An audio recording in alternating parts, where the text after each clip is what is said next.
We're on the way to save the motherfucking day. And we're live. We need to do that as our intro every single time. I agree. I agree. Hello. Critical failures. Let's see how many. Let's see how many people we even have watching. None right None now. yet. I'm Yeah. guessing. Yeah. I mean, Users in chat. Me, and Alan. Hey, I'm there too. I'm there too. It says broadcaster, the critical fail. It's just He's not. there. Okay, And, I sorry. don't he's just show up there, as a and user. he's Sorry. there. Yeah, He's I not mean, like us, Greg. He doesn't use people the way we do. so Mondays we'll have people waiting sometimes, but Thursdays we rarely do because we haven't there was a time when people showed up early on Thursdays to watch us too, We haven't been. like the same people, but Yeah. then we didn't play Thursdays at all for a long time, For so a long time. nobody changed their schedule to be there for We watching. played Thursdays, what, 3 weeks in a row now? Yes, I think so. Yeah. yeah, We're I on a think- yeah, roll. it's been We're on good. a motherfucking roll. yeah. We are on a roll. Hello, beautiful people. Awesome. And for those, so we can be those as of you, non-politically correct as we want. oh, we do that anyway. I think. Although I think I've said this before. After watching, what is they called? The people, the Legend of Vox Machina. Those guys, the Critical Role. Mm-hmm. After watching their anime, I think we sound relatively G-rated. Oh well, they're Um, even they are G-rated when you compared to like some live first person shooter. The one and only time I ever played Call of Duty online. I logged on and I didn't quite know what I was doing, so I was trying to get my bearings, and a couple people came by and killed me, and then they proceeded to teabag me, saying nigger faggot Jew, nigger faggot. Oh Jew. no! Ran off. And I'm like, all right then, I know where this is going. Like, Jesus. So much fun. So Jesus much fun. Christ, people. So, everybody, welcome welcome to A Fistful of Dragons, which is an adventure set in the Waterdeep Dragon Heist book. This is probably session 17 or 18, I'm thinking. Lots has happened, and we do kind of have a rotating cast of characters, but always awesome and a blast to play with. So thank you guys for showing up. And we'll tell you a little bit about the world. It takes place in 1492 Dale Reckoning, which is, I guess, considered modern day in the current Faerun world. And Duck Duck has arrived, by the way. Everybody, Hello. please welcome Duck Duck. Duck. And she comes in with that awful? No, awesome. Oh my gosh, it's gonna be a long night, people. That awesome quack that she's got there. Wow. Let's just take two on the night. Wait, or do we have? Okay, our volume is working. All right, good. I didn't even. I Nice. forgot to check again before we got started. Oh, that's okay. Yeah, I would have just kept talking. So we're in Waterdeep, and the city's hot. It's the summer. Everybody is drenched in sweat and cranky. And there are some problems on the streets of Waterdeep. So far, they've only really surfaced in the kind of rougher regions of Waterdeep, like the Dock District and locations like that. But it's starting to spill in to neighborhoods that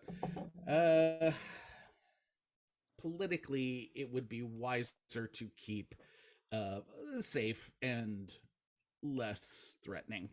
So this collection was put together by one Mr. Sideways, who has put together this group to investigate the goings on between two criminal organizations, the Xanathar Guild and also the Zentarum, who are a group of mercenaries and ne'er-do-wells who make money all the way across the realms, but have less representation towards the western shores of Faerun, and they'd like to change that. So they have been butting up against the Xanathar Guild and causing nothing but trouble, and thus a very difficult 1492. So this crew has been put together to figure out what's going on in the whole kerfuffle that they got into at the beginning of the game. They wound up saving a nobleman who has showed them a great deal of gratitude and assistance, and also have inherited an once popular inn that had fallen in some hard times, but it's called Troll Skull Manor, and they have just finished their renovations and are near to ready for open for business. They've actually had even a test day opened up. They were in that preparation when a fireball hit the alleyway behind Troll Skull, causing some trouble and some death. And in investigation, they discovered that an automaton of some sort had jumped off of a building, grabbed something from the target that was struck by this fireball, and ran away. So they've been trying to decide. Hold on. Thank you. Bless you. Thank you. That is how I sneeze. They have been trying to discover where automatons would come from. They heard that the Temple of the Inspired Hand, which are the worshippers of Gond, the gnomish god of invention and life and love. So they visited there and were kind of pushed along to another person who actually had sold several automatons to people in Waterdeep. So they went to investigate the Sea Maidens Fair, run by Zardoz Zord, a very flamboyant Luskin, who definitely, after dining with this crew, gave them the name of the people to whom he sold these automatons. They were sold, one to the House of the Inspired Hand, another one to someone called Master Dagrin Than, also someone to Lord Hawkwinter, and also the family of the nobleman of the Gralhund family. So those were the four that he sold in the city. They returned home after a kind of an exhausting conversation with Zardoz Zord, who granted it would take the patience of that doesn't exist. They were exhausted, but they did note several unusually large-sized rats running away from Troll Skull. They decided to follow up on these rats, caught one, stabbed one, and the stabbed one on the spear, was it? Right, it was on a spear, right, Greg? Yep. Yeah. Yep. As it was dangling there on the spear, began to transform into a rat. Well, I grabbed it, so it was in my hand. It was in Yeah. Black Sky River was holding it in his hand, and it began to Yes. transform. Yeah. So they wound up doing a great deal of damage. Had a sliver of life left. They brought it up to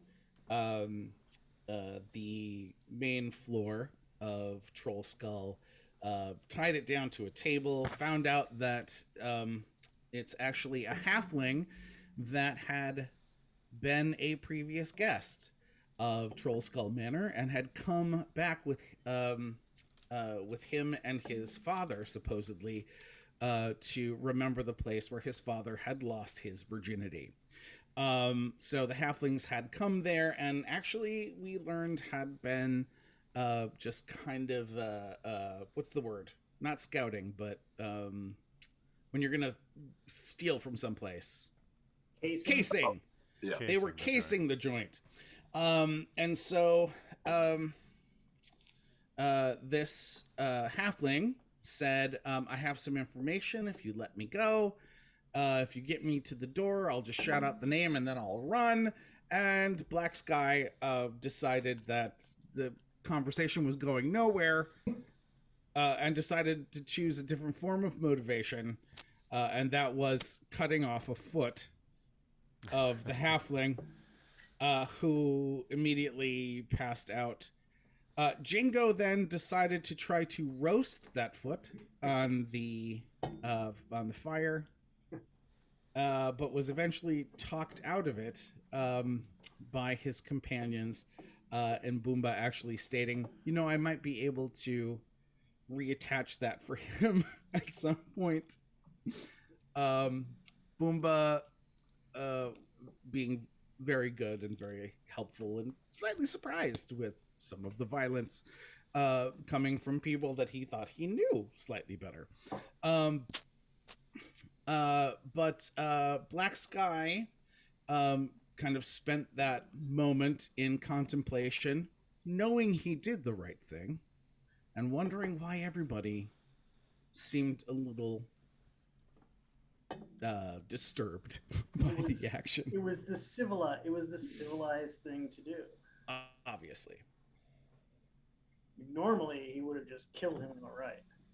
So now they have a halfling passed out near death on their largest serving table, and the flickering firelight is dying down very late at night, early in the morning. Hot as the dickens outside. And it is that moment in which we begin this evening's festivities. I will start by introducing myself. My name is Alan Steele, and I am your guide in the realm of Dungeons and Dragons. Tonight, we will introduce, as I think I tend to start off with introducing first, the person who put together this merry band, which would be Mr. Sideways. Edward Greydawn is my name. Mr. Sideways is a trade name given to me by an orcish pirate ship that I once traveled with. They said this because, while I am not a small man in stature, but compared to a bunch of orcs, I can stand sideways and hide behind them.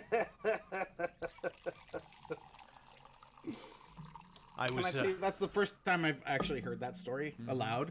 I have not even committed it to writing anywhere. That's fabulous. And if you didn't already had been given inspiration at the end of last week, I would have given you some. I like that. That's cool. That's a cool backstory. That's an awesome bit. Yeah, I can't remember the name of the ship though.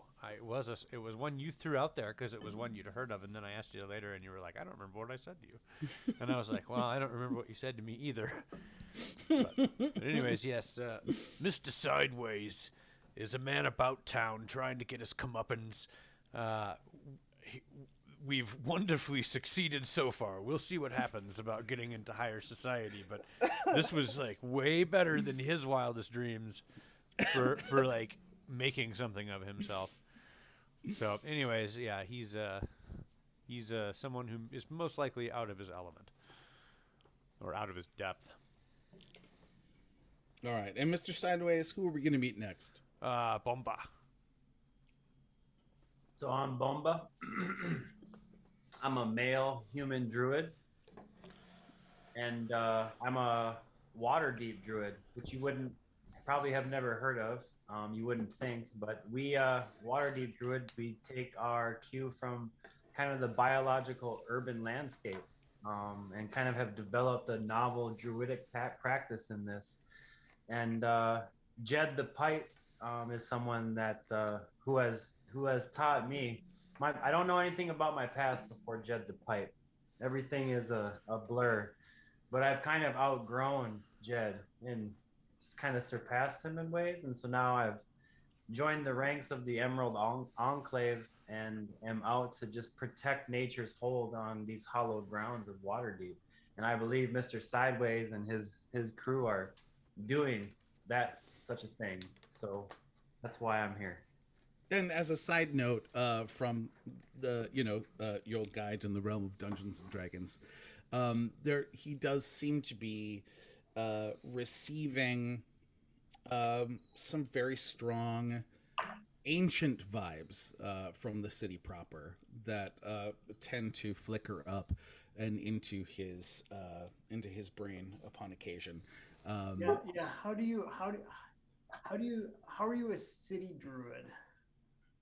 How am I not? Is it not land? It's not land that the city is built on. Is it not? It has its own ecosystem. It's an urban ecosystem. It is of itself its own ecological niche in the world that we live in.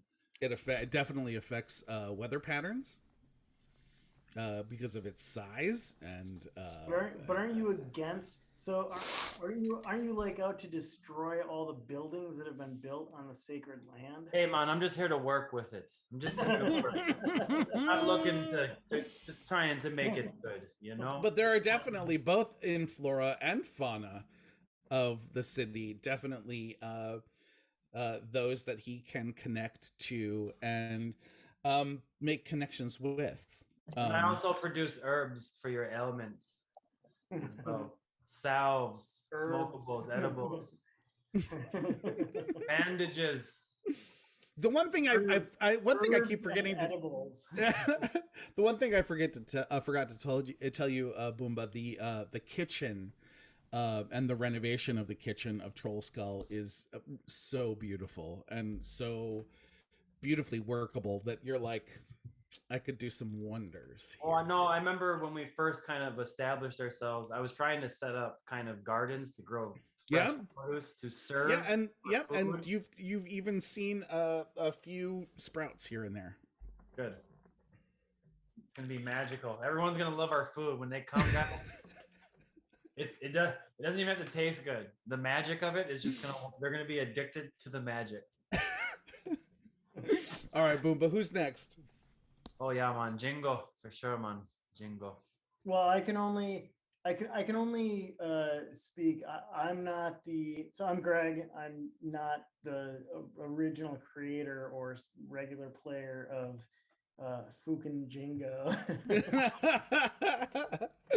Greg has been a pinch hitter for us the last two games actually. Yeah, I'm picking up the slack that is conveniently available at times. So we'll see how well I do with Jingo. Black Sky River. I mean, an orc barbarian. It's hard to play that wrong. So your brother may say different, but I'm just But a little backstory on Jingo. He enlisted in the city guard, and that had always been where he wanted to be. On his first outing, on the first day, he wound up getting into combat with a wizard, and through that process lost one of his arms, or lost part of his arm, and was then put into very early retirement from the city guard, but he's never lost that need and want to keep the peace, and also to keep his very large polearm as a halfling that his very large what? Polearm, which replaces his missing arm. Always slightly at disadvantage, but indeed menacing to watch a halfling running at you with a polearm. There's a lot of innuendos going on here. one arm, pole arm, halfling. Marcus, who plays him, describes him as a soccer hooligan, and that is probably really the best terminology. And last but not least, my friends, we introduce to you our half-orc. I almost said bard because that's what I play. Half-orc barbarian, our very own Black Sky River. Hello, everyone. My name is Mark. You may recognize me as the dungeon master from the Monday everyone, or not everyone, everyone dies, which is now over, and now Another Day in Hell. I am playing Black Sky River. Everyone dies in hell. I play Black Sky River, and he is a half-orc barbarian. He is, very orky. He is all about finding stuff to kill, proving his mettle, he is a monster hunter, and he likes to fuck things up. He's not as I guess probably most barbarians. He's not exactly accustomed to civilized society, so he does a lot of weird shit. Like, when he first meets people, he'll probably lean in and start sniffing them like a dog. He instead of sitting in chairs, he kind of perches on them. He's like, I know Greg said last week when he figured Black Sky was thirsty, so he just goes outside and starts drinking directly from a puddle of water in the street, which he absolutely would do. He's just that kind of a guy. If you meet him, he'll probably greet you with the Orcish "Aushtautas Grasubatlat," which is "someday I will kill you," which is actually a very friendly Orcish greeting.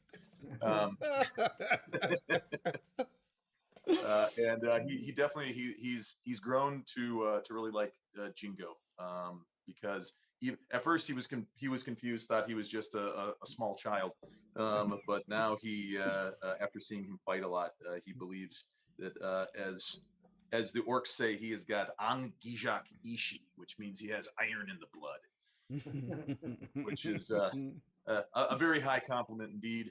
Not to be confused with Lul Gijak Ishi, which means you have flowers in the blood, which is also telling somebody that they're an elf. Which is universal for your useless pussy. It's true. All right. And also, he's definitely found himself kind of the odd one out in a very large city.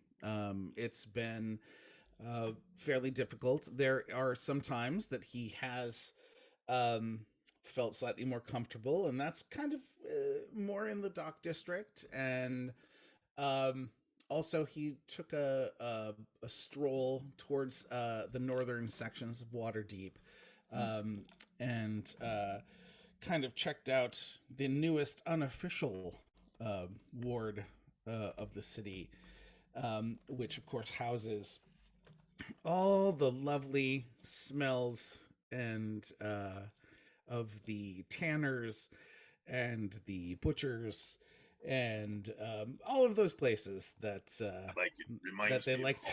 they like to tuck away.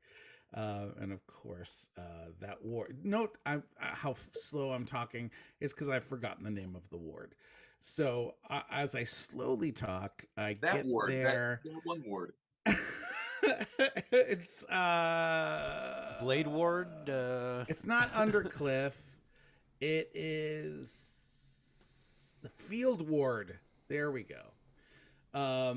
definitely Yeah. the most dangerous ward in the city, and one at the northernmost gates that if you were traveling from the north, you would pass through that lovely neighborhood into Waterdeep and be very grateful to reach its gates without being accosted. It is not patrolled, especially in the evening, by any guard. So it is also known as a place for clandestine meetings and many disturbing, never spoken of acts. So, ladies and gentlemen, that is our crew to A Fistful of Dragons. We now find ourselves in the Troll Skull Manor Inn, where everyone is standing around the body of the passed out, slowly fading away halfling on the largest of tables, which has now got kind of a ding in it from a blade. Lever. If the foot is available, has Django released the foot? I do believe you were able to wrest it away from Jingo before. After Jingo burnt all the hair off the foot as a sign of disrespect for when it is reattached. I think Django, he burnt all the hair off the foot and then he tossed it basically on the table again. So Yeah. so anyone who wants can pick it up. He tossed it. He burnt the hair off the foot, and Black Sky River said that is honorable. I'd like to just I don't know, maybe do just a medicine roll to try to take the foot, put it up against and try like connect it and wrap it with some like hemp twine that I have and try to get it tight. Okay, So give me a medicine roll, my friend. Okay. a medicine roll to reattach yourself. No, it's not. That's not the goal. I have to do magic. I have to use magic. I rolled a 17. Oh, okay. So Medicine. you're able to line things up well and know that as it slowly grays, it is there will not be lost. It is now. So wait, like is my assessment of it like? Do I think that can I use kind of my magic to heal this? You're pretty sure that it might be We'll see how it goes. Okay. above your skill level at this time. Well, we'll give it a try whenever. But either way, Okay. so Mr. Sideways, I'm not gonna bring him back now, but I think the longer that we wait, the damage will continue to go. So Yeah, your medicine skill definitely helped staunch the bleeding, and you know that that he's at least less likely now to die within minutes. You've probably extended his time throughout the night, and if you can keep things clean and bandage changed, there may be hope. Without any specialized healing or any divine intervention, that foot will be lost at least, and then at most death. So Jingo takes his halberd with his one hand and he pokes it at the head of the halfling, and he looks as he's doing it. He looks at Bomba and says, "Wake him! Wake him!" Well, hold on. If I wake him though, it will be a full heal. And Wake him! But no. You need to understand. I don't want you guys to hurt him again. I'm not gonna bring him back so that you can hurt him again. So before I bring him back, I gotta know what the plan is, you guys. Jingo slaps the halfling in the face and he looks at Bomba and says, "Wake him! Question him! Question him!" Please stop slapping him. He's not. You're making it worse. You're causing shock. Jingo just keeps kind of not damaging, but he keeps kind of poking him with the halberd. Okay. As long as you're gentle. I wouldn't say gentle, but not damaging. Just ease up just a little bit more, please. A little bit. You'll answer. You'll answer. Oh, he's out right now, Jingo. Like he's You'll answer. Wait. So the halfling was the were rat. Yes. Yeah. Yeah. Okay. Okay. I was just like, wait a minute. Who's the halfling? Is there Okay. any Halfling rats? was were rat. Is there any rats nearby? Because I usually do frequently like I've seen rats. I've talked to them. We've hung out. I've fucking turned into a rat. I've You done have rat. you actually you I remember you did make friends with a local raccoon. I remember. Yes. Yeah. A Yeah, family. you've made your rounds locally. Um but had never received really any inclination that there were were rats. Although it tends to be the place where you're going to find that most of all, and it's something that you've definitely heard of. You definitely know that kind of there's a whole undercity and a large portion of many of the tunnels and sideways and underways and different places of the city that there is a large population of were creatures, especially were rats. So it's not an unusual find. But something had them Do I know? Oh, so you coming know at what? our place. Yeah, something he had just to refresh, he had Do we said know? he was definitely hired. He had received 50 gold pieces himself. Is it common, DM? Is it common for were rats to be used for that purpose in Waterdeep? To be like, they will connect themselves okay, to organizations, so you're pretty sure that many of them would be connected to places like the Xanathar Guild. look, Mr. Sideways. Like, I really think this he'll leave us alone. Like Black BSR, I know you cut his foot off. It's all good. But like, I really think he won't mess with us, especially after this. I think we No, give. I'm pretty sure he won't be coming round again. But I'm wanting to know who paid him that 50 gold, and he says he'll tell us.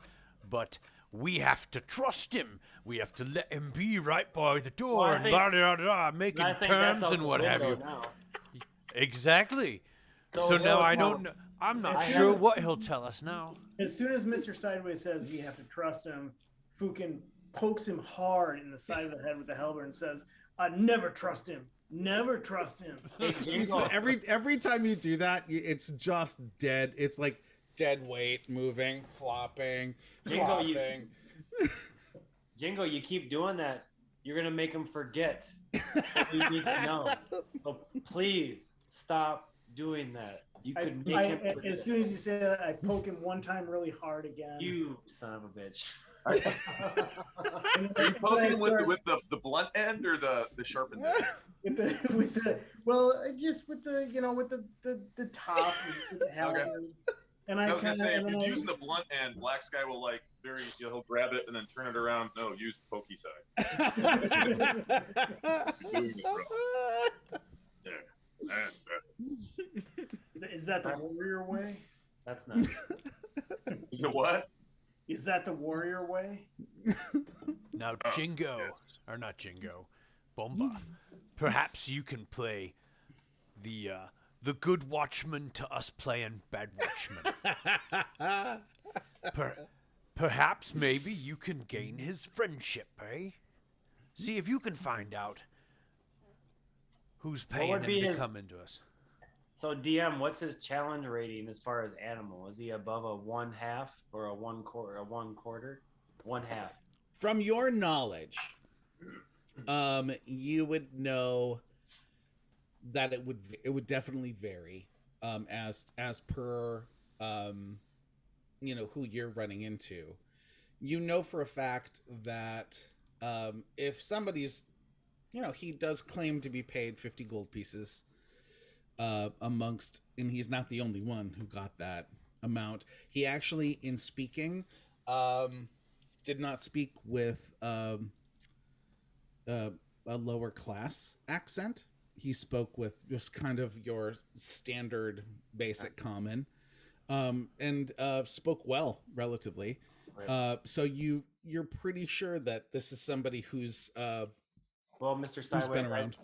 I suppose I could try to persuade him, but I need to know from you guys if I bring him back to life, Are you gonna kill him or not? Like, if you do, I'm walking from the party. If you don't, I just respect that. Respect. I can't bring someone to life and let them be killed again.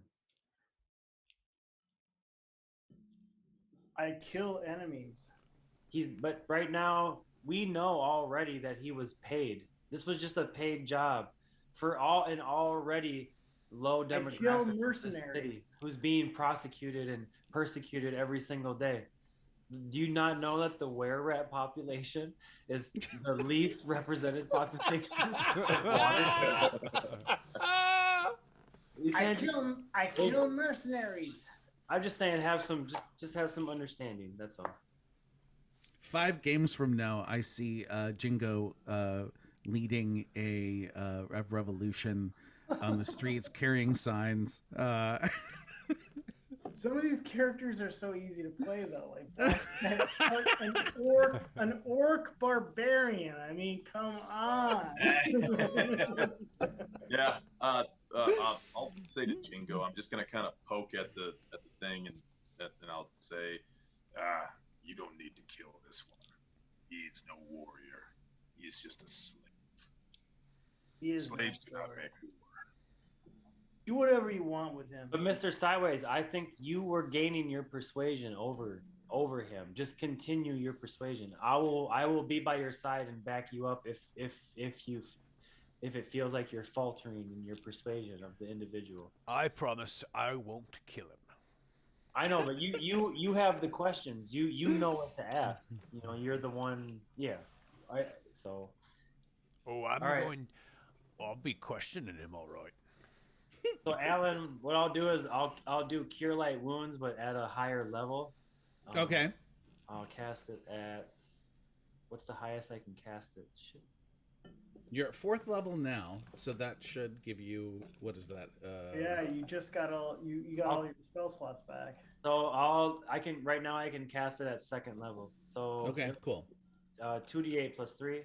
I'll roll it right now. So the individual gets 16 hit points back. And Oh, wow. Okay. But the idea of casting it at a higher level is to maybe hope that the foot might reattach in some kind of fashion. Not perfect, but maybe. This is going to be one of those DM on the fly random calls.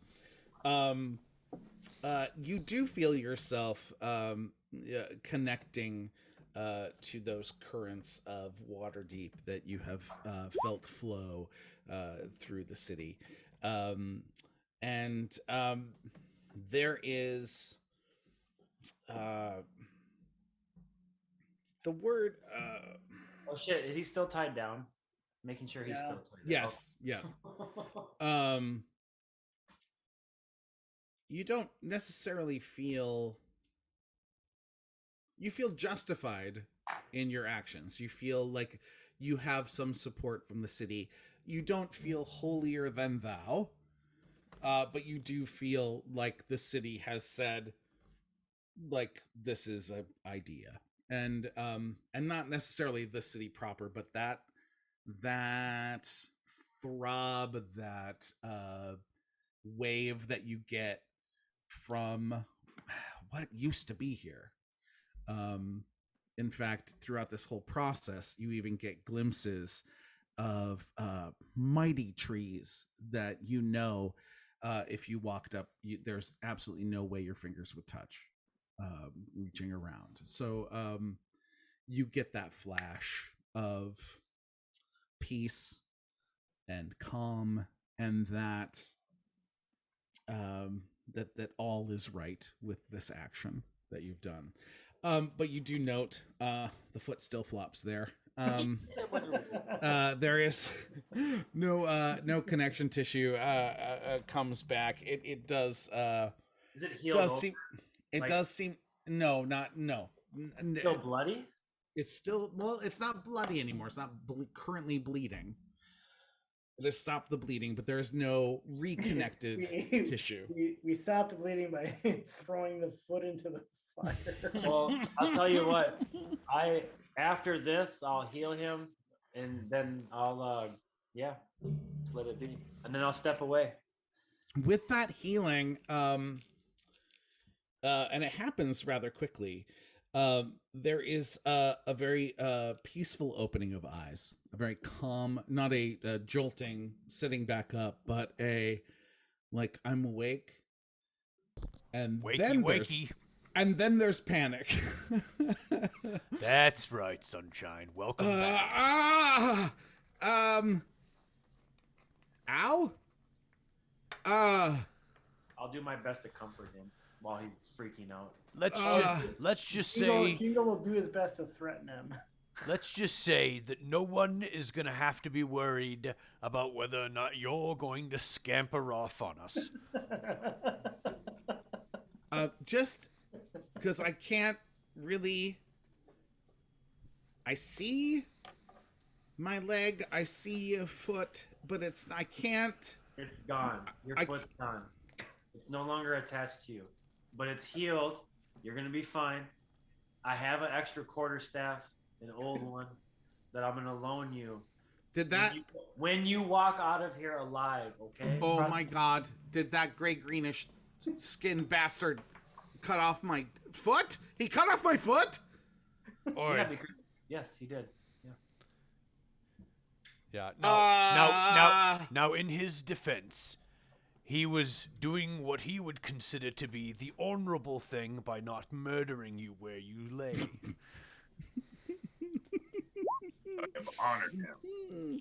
That a creature like that wears a mark for a warrior like me. He's honored. You see that he's fighting a passing out again, and almost goes out. Bomba, get him some water. His head kind of like scrapes up against the table, then he's like lolls back out. Easy there. Oh my God! He cut off my foot. He cut off my foot. Okay, it's okay. It's okay. It's okay. It's okay. No, it's not okay.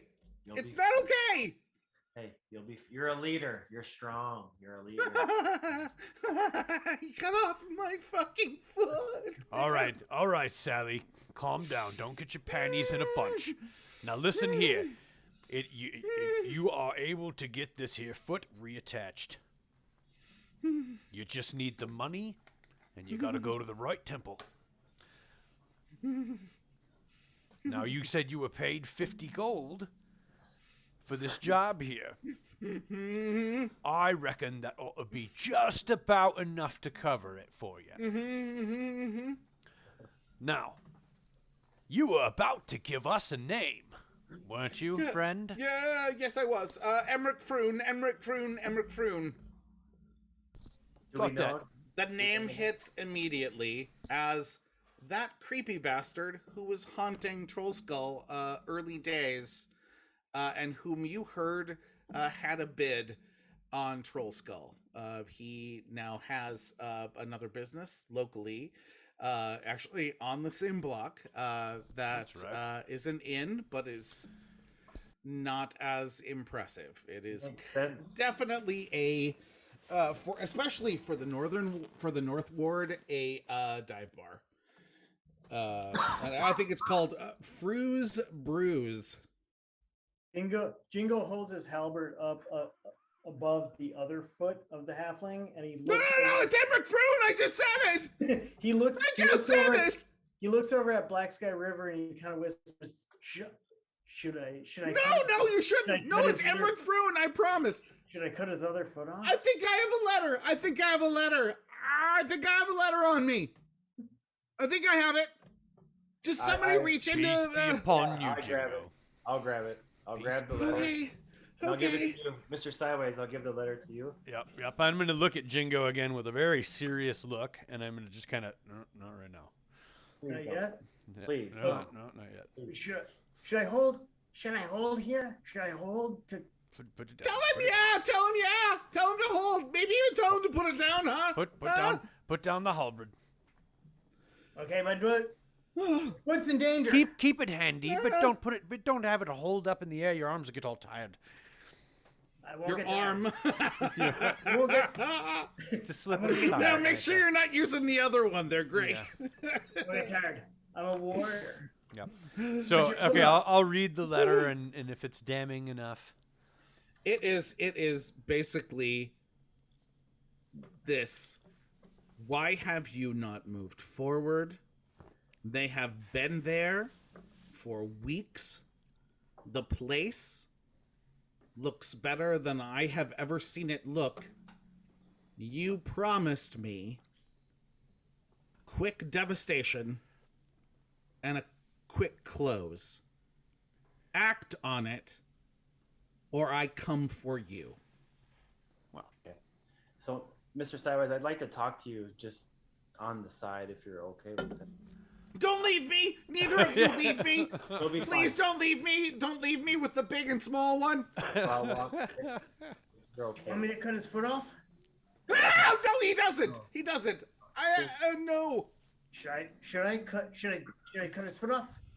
I'm gonna lean into the halfling and say, "Are you sure you don't want him to just even you out?" No. As it is, it's gonna be pretty rough. Without that, you may as well just... No, I'm not gonna say that out loud, because you'll do it. Just leave it be. Fugan will. I'll try to do a really artful twirl of a halberd and come really close to his foot, but I'm gonna try not to cut his foot off. I will ask you to roll a dexterity roll, please, right. for me. I'm gonna try very hard not to cut his foot off, but I'm going to twirl the halberd. All right, here we go. But anyways, while he's doing that, Mr. Sideways, can I have a moment with you? Yeah, I'm like looking over at him, twisting. So, Yeah, go ahead, tell me. Oh, I oh my. suggest Oh my. so close, my Fukin Jingo. let's let him go. Let me the- clothe him. The Let me blade, clothe him. the blade sticks in to the table directly by his other foot, slicing slightly into the pant leg of this Fukin halfling that you have at the table. You other Fukin halfling. And give me 1 second. And I say, Okay, you do As you start to talk to him, you're like, you, and he goes, and he's completely out again, and enough time not to be able to beg Boomba and Mr. Sideways from walking away. So you may, Boomba, speak. I'm a hammer. I'm not a stone. Yeah, I was just saying, let's just let him go. He's no threat to us. Nope, I've got no problem with that at all. I think he'll be a wonderful warning to the rest of the folks Well, that either may have intentions on our place.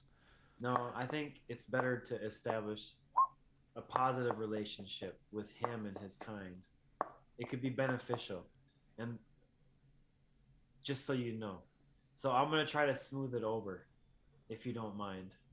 Right. Well, I'm just saying he runs a gang, right, of lowlifes, and It's fine. he I happens understand. to be. It's okay. Low lives, they have their place in this world too. So I understand it. I'm just saying, if they're the type that they decide they want a piece of your business. Why, there's nothing to stop them from continuing to try until they crack that nut. Hey, Well, Boomba, if Yeah. you don't have inspiration, take one, please.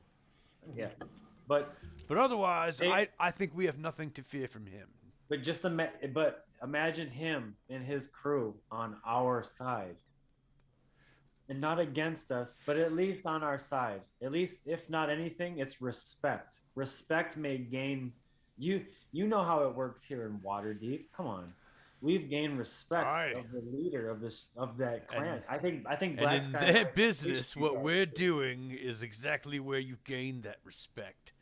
But I will grant you that perhaps there's a different way, and what with us being all high society now, I figure we may as well not kill off all the competition. But he is not, well, first of all, We know who the target I is. had no We know who the idea target Black is. Sky River was going to cut his foot off. None whatsoever. But I can understand. I know where he's from. I understand where he's from as well. And so, he could have killed him. All I'm saying is if he was sitting where we are and we'd have been trying to tunnel into his operation, Well, turnabout's fair play, mate, is all I'm saying. Well, okay, but I think it makes us stronger and more mightier if we let this fucking I guy go. agree. I think he'll be a loud warning. He'll serve to all the other lowlifes that may want to have designs on our profits and whatnot, that they may want to think twice. They may just lose an appendage, no? All right, so I'm gonna, if you don't mind, I'm gonna go upstairs. I'm gonna grab him a little sack of food and finish his little outfit and get him a stick now so he can wobble his ass home. Maybe, hey, do I know where the nearest temple that could possibly heal him of this might be? Yeah, it's up the corner, right? There's a few places that you know he could go to. Okay. You also probably know that Boomba would know better, and that he might be able to get someplace faster. I'm gonna, got you. Boomba, why don't you take him and just kind of drop him off on the corner next to that one over there? Just to, I mean, we want to make sure he gets there okay, right? Doesn't get lost. Right, take the carriage, roll him out, and keep going. Right, it's the hospital roll-off. Tell the police he got hit by a car. So I can't lift him on. No. Just he can walk with you and stuff. Just make sure he gets there so that he's not first day on this new feet, so to speak. hand him his foot in the brown paper sack. What are we, savages? We'll roll it up in butcher's paper and twine. Alan, I go upstairs. I grab a small sack of some snacks and then a small sack for his foot. I'm gonna get him a wine. Can I tell you, that is very civilized of you to give him a separate baggie for his foot. He's got 2 sacks. He's got a brown bag one. He's got a foot in the other. I can't remember which is which. Oh my gosh. Right. Well, I'm gonna get him some of the good wine and a little skin, and I'm gonna put it on a twine around, and I'm gonna hang it around his neck, and I'm gonna. Right. Well, have a sip of this, mate. It will help with the travel. He's currently passed out. Oh, all right then. Well, yeah. Wake him up. Come on. Wake him up. Come on. Time to get up. Time to bust out the old smelling salts. That's right. There we go. Slap, slap. He pop, pop. comes up and is like, oh my god. Oh, okay, it's still there. And he looks up at Jingo and is like, thank you so much. Thank you for my other foot. Thank you. And he just kind of side glances Black Sky, but the second he catches any any of your eye at all, it's back down. And they say punishment doesn't have its way in society. I counter that he is a prime example of the benefits of corporeal punishment. I promise reform. I wouldn't vote for you, Mr. Sideways, but anywho, listen, mate, we've got some snacks here for you.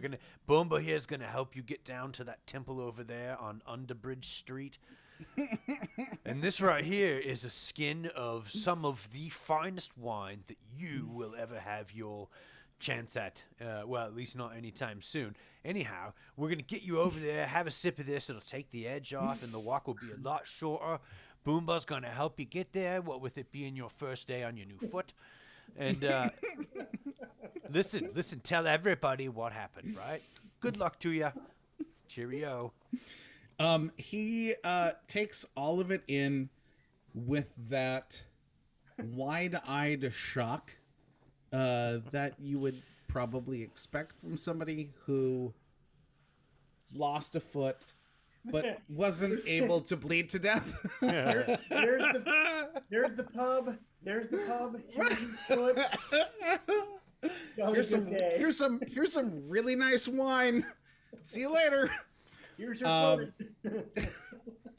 Boomba, you know that although unlike several of their temples, the local temple of Ilmater, the suffering one, it's close by, and it's well, I not asked him. So before I take him to the temple, I say, "Hey, wait, Boomba. I know you're a were-rat. Will a temple even do anything for you? Do you already have a different means?" Yeah.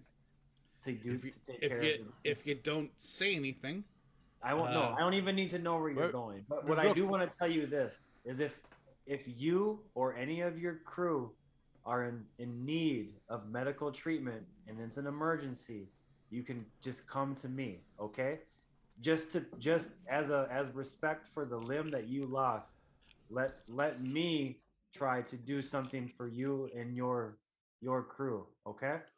all right, this may be a little forward of me, but the way you talk, it sounds like you know the city. Yeah, man, I was fucking here. I'm a druid of the city. A I'm druid? connected to the city, man. I'm connected deep in its soul, in its roots. I feel the energy. That's an unusual profession for Oh, it's this. just natural. It's just natural. But hey, you go along. I'm No, sorry. no. Sorry Look, for what happened. I will, and just be careful what you offer. Are you sure? It's a one time, and it's for one of if it's in need, and there must be no foul deeds involved Hey, in it. no. Can I Only tell you good. something? Can I Yeah. tell you something? I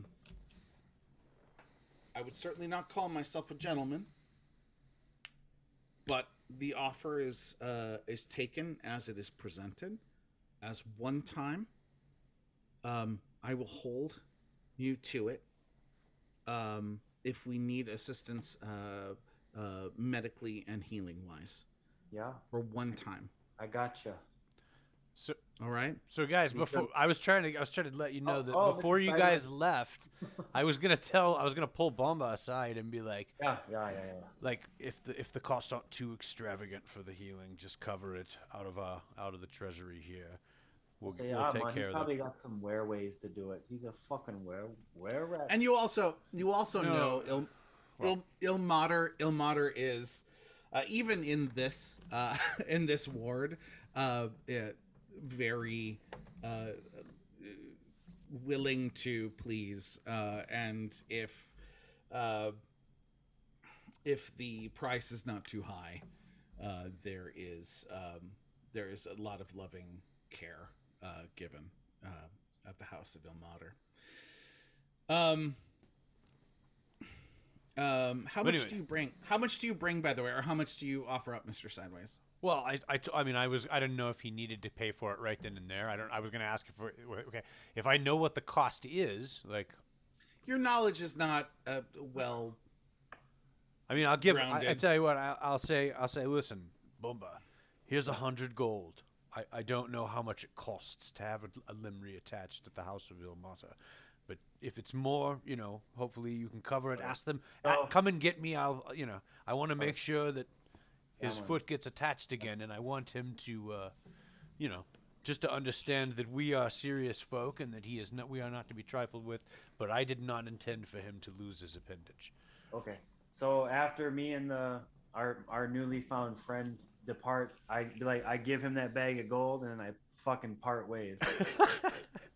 Okay. Do you show him where it is? Right. At least. Oh yeah, for sure. Yeah. Okay. All right. Yeah. Like the House of Ilmater, right? That's what you're talking about? Yeah. Okay. And he kind of hobbles his way along the I don't even building. pay attention. I just walk. I just leave Okay. out of there. I don't even know All what the fuck he did. So you're able to catch that at least out of his eyes, that he holds himself up against the building and Okay. is hopping towards the temple in which you brought him. And don't you forget it. Right. And when I come back to Trosko, I just say, hey, we either made a friend or an enemy. We'll see. Probably an enemy. No, I think we made a friend. I think we made a friend today. I really do. I think that if nothing else, we're gonna get a reputation as a bunch of psychopaths, and that's fine. That's good. That's great. How did you not have a reputation as a psychopath? Well, people have been looking at me as someone that kind of keeps my a level head about me. Yeah. And I've Jingo, been kind of the front man. Jingo, I will say you haven't had that big of a stage yet.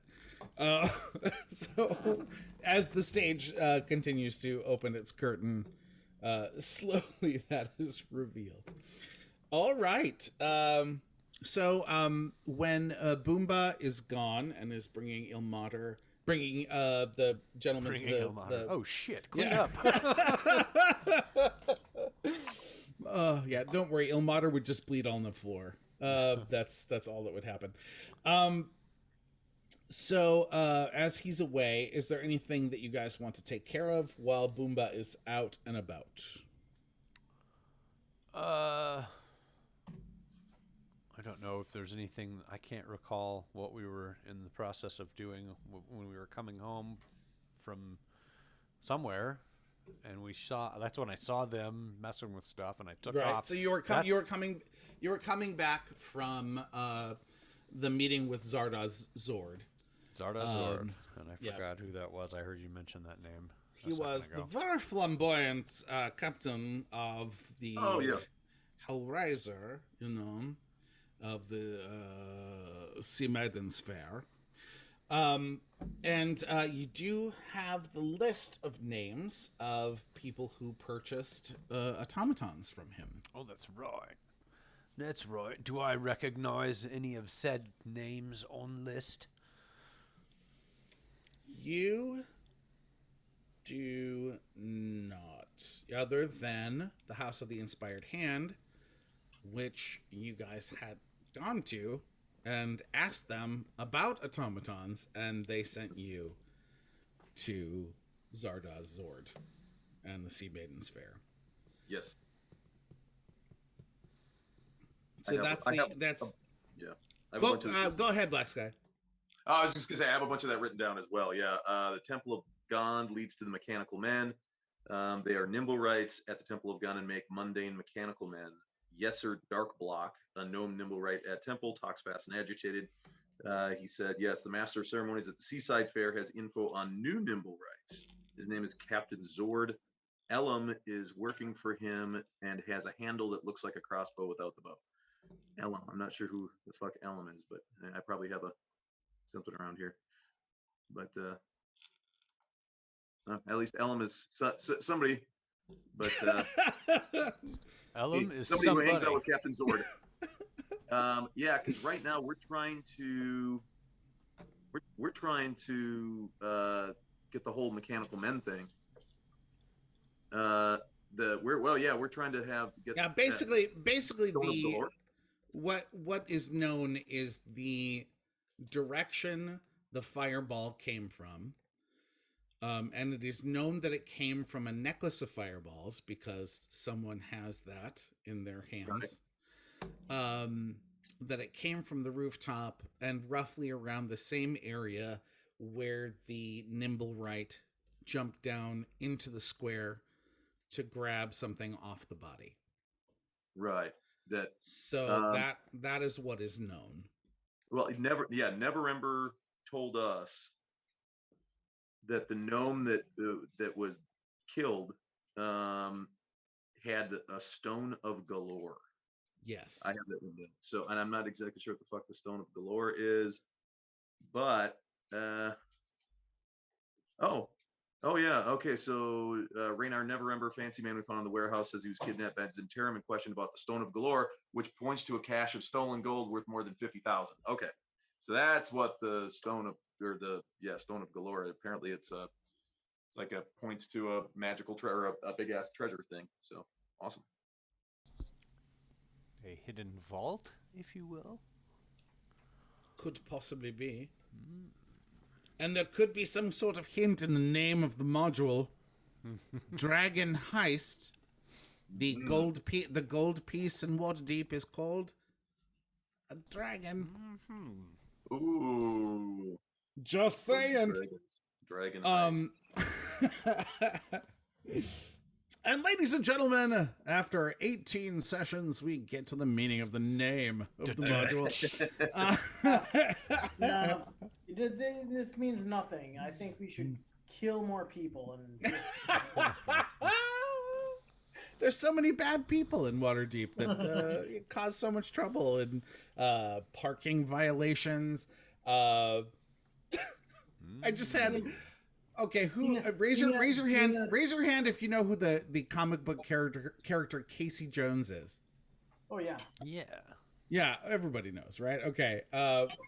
It would be funny if Jingo was Casey Jones, and like would punish people, would punish people at the same level for stealing a car as murder. Like Casey Jones from Teenage Mutant Ninja Turtles. Of course, with his hockey mask, Oh shit! his hockey mask and his baseball Jingo could bat. His, So, like, easily wasn't be it? It was like a. Didn't he carry like a golf bag Yep. with a bunch of different Yep. things in it?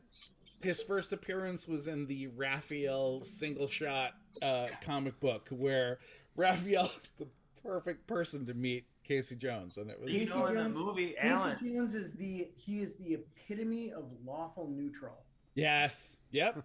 The most Yep. lawful neutral you. I'm pretty sure I remember the comic book where he first appears, and he probably had about 7 TVs on in front of him, and that was like in the 80s. So it was like 7 like just big ass. Yeah, and Like- it's like this person has broken the law, and I'm going to deliver justice to this person. And it's like, but it doesn't apply. It doesn't matter. This has no Yep. meaning for the rest of society. It's like, he has broken the law, Yes, and I will yep. deliver my justice. I will say I am a huge TMNT fan from back in the day when I actually bought the first issue of Teenage Mutant Ninja Turtles in a comic book store in Fargo, North Dakota. And immediately fell in love with the fact that these guys were killing ninjas. And Yeah, if you ever want a stereotypical lawful neutral character, Casey Jones doesn't get any more lawful. it neutral. doesn't get any better than that. And I also, like, the way you were playing Jingo tonight, I was like, that feels so much like you're gonna take a taped up hockey stick out of your bag and just start kicking the shit out of somebody. I am kind of playing. Well, I'm playing him a little bit lawful, neutral, lawful, not evil. I guess I am playing him a little bit lawful, neutral. He's, we have to show our strength. Yeah, taking care of business. Yep. All right. Yeah, So they I'm will- sorry for the diversion. I just really felt very Casey Jones tonight. So you guys, as Boomba's away, is there anything that you try to take care of or discuss? Right. So who else is on this list? The full list. Let me pull that craziness up. The people that have been known to have purchased Nimblewright from Zardoz Zord is Lord Sagen Hawkwinter. Sagen Hawkwinter. You also know that the House of the Inspired Hands purchased one, House of but there was no name Inspired attached to that Hands. particular purchase. Master Dagrin Than purchased one, Dagrin Than. and that the noble family of the Growlhuns had purchased that. That name's just fun to say. Growlhund. Growlhund! Growlhund! I didn't actually write any of those down because I can't find it. Don't worry, Mark did. I got everyone except for the first guy. So it's Dagrin Fan, Noble Family, Growlhund, the Temple of Gond, and Lord Sagen Hawkwinter. all right, Lord Sagen Hawk. All right, cool, got it. Hawkwinter? Let's find them So all and kill them. those are the names that you have from Zord himself.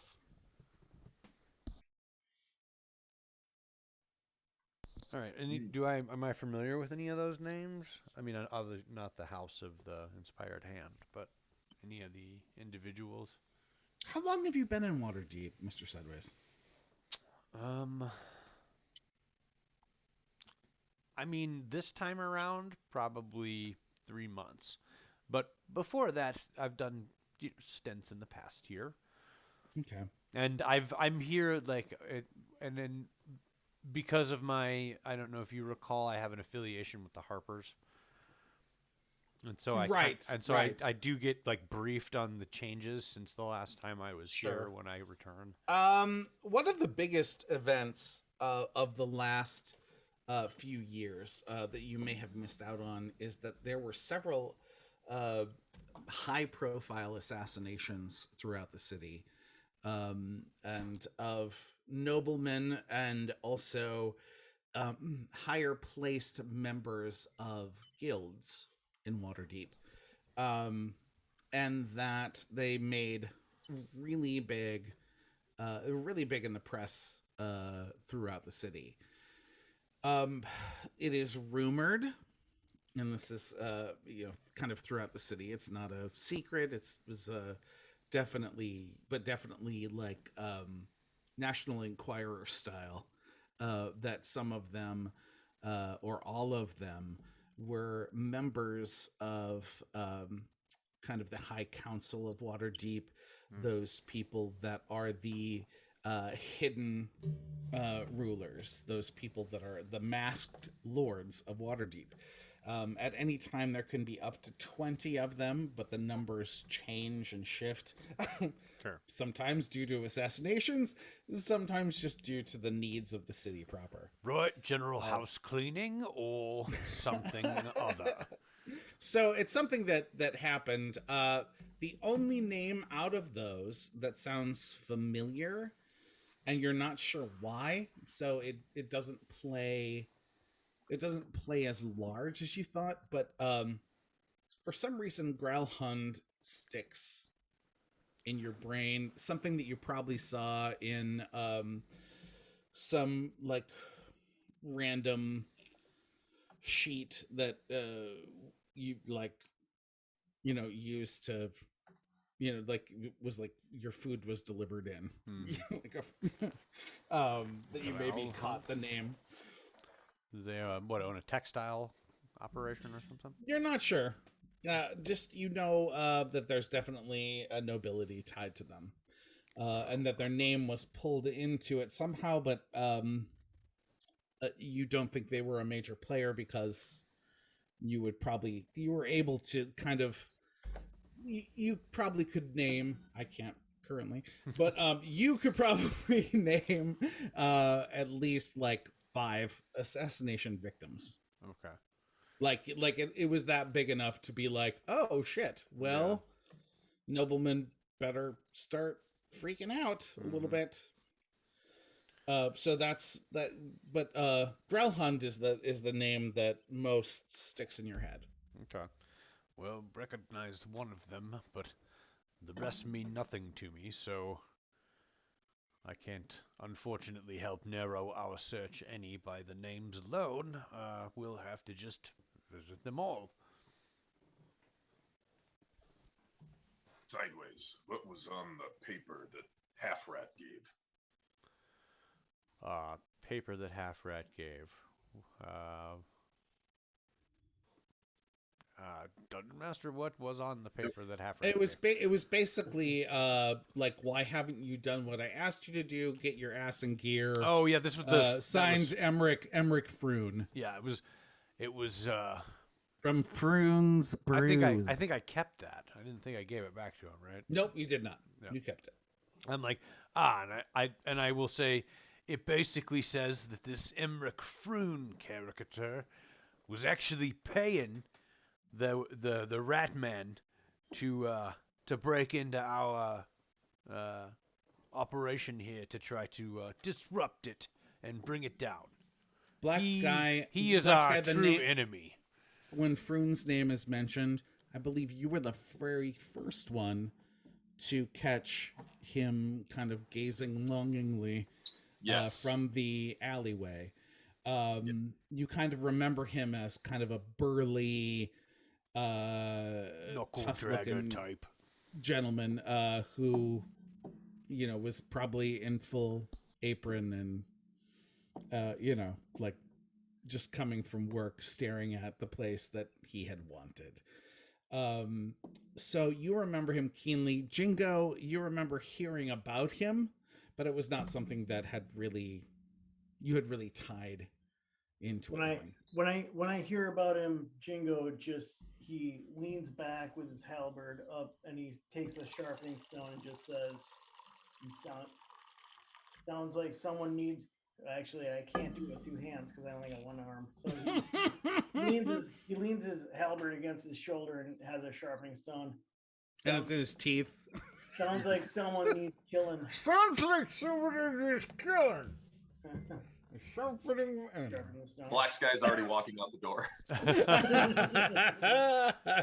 I feel like there's some sort of technique you'd utilize with like the halberd, your nub, your knee, right? You'd be holding the halberd with anyways, and then you'd be sharpening. I think Jingo just has I think it's all just done, it's all nobody knows how it's done, it just happens. It logically doesn't make sense that he can sharpen a halberd with 1 hand, but it's sharp. It happens. But it's sharpened. Somehow. At 4th level, he's had to do it enough.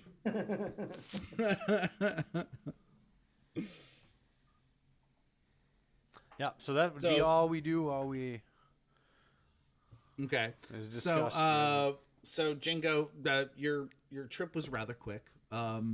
It was only a few blocks into the city proper. You know that the place that you stopped at is kind of frowned upon in this sort of neighborhood, which is also not necessarily the neighborhood that you feel comfortable with. So you always looked at the House of Ilmater in this hood as something that was pleasantly and uncomfortably out of place. So it was, there was a little pleasure at dropping this person off there. It's Jingo. He always treats. He's very business oriented, so it's always business before pleasure. So, if it has to be business, if it's business, it's business, and if he doesn't have pleasure from it, so that's the way it is. that's the way life is. So so as you kind of walk back through the city streets, you do feel actually roll perception for me real quick. I'll make you work for this one. I don't I don't think I have not Jingo, Boomba. Oh. Because Boomba's the one who dropped him off. What do you need from me now? Roll of perception. Okay. I'm sorry if I was saying Jingo. I meant Boomba. Maybe the Jingo, HL baby. Perception. I'm sorry. I misspoke. 11.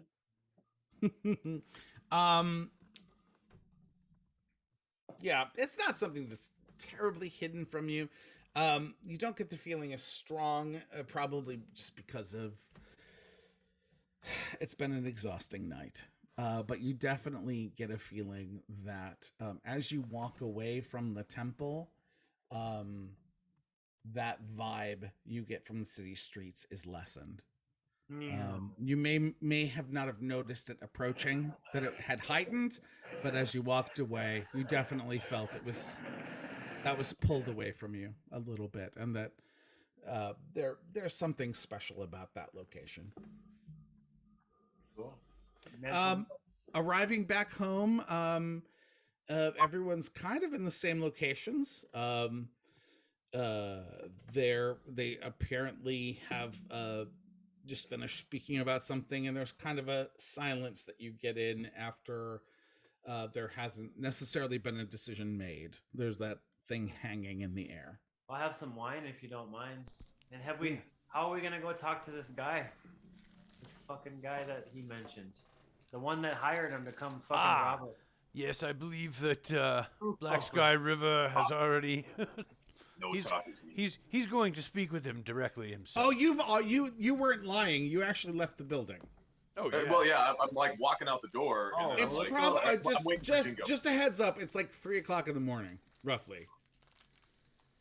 That's still good. Now, even better, he'll be sleeping. Won't be as he'll be groggier. well, we should follow him. We should follow. That's Oh, yeah, you are. I actually See us intended to go coming. with him, but then all of a sudden I sat back down and I was like, oh yeah, I wonder how much time's passed since Black Sky left. So yeah, I would have tried to key. Yeah, I didn't exactly mean Black Sky to go off the chain. Yeah, I'll probably I'll if it is 3 in the morning, I'll probably just be like, I can kill him in the morning. Okay. Well, let's not. But do you not take kill a him. step outside of the inn at all? I mean, do you like walk out and towards his place at all, or is it No, something where you? I probably like would get to the door and then just decide, like, looking outside, thinking, oh yeah, it is like middle of the night. Yeah.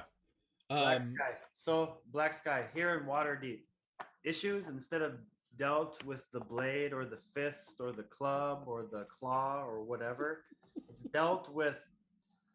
How I don't know how to say this. It's kind of just dealt with putting on a good show, which you do very, very well.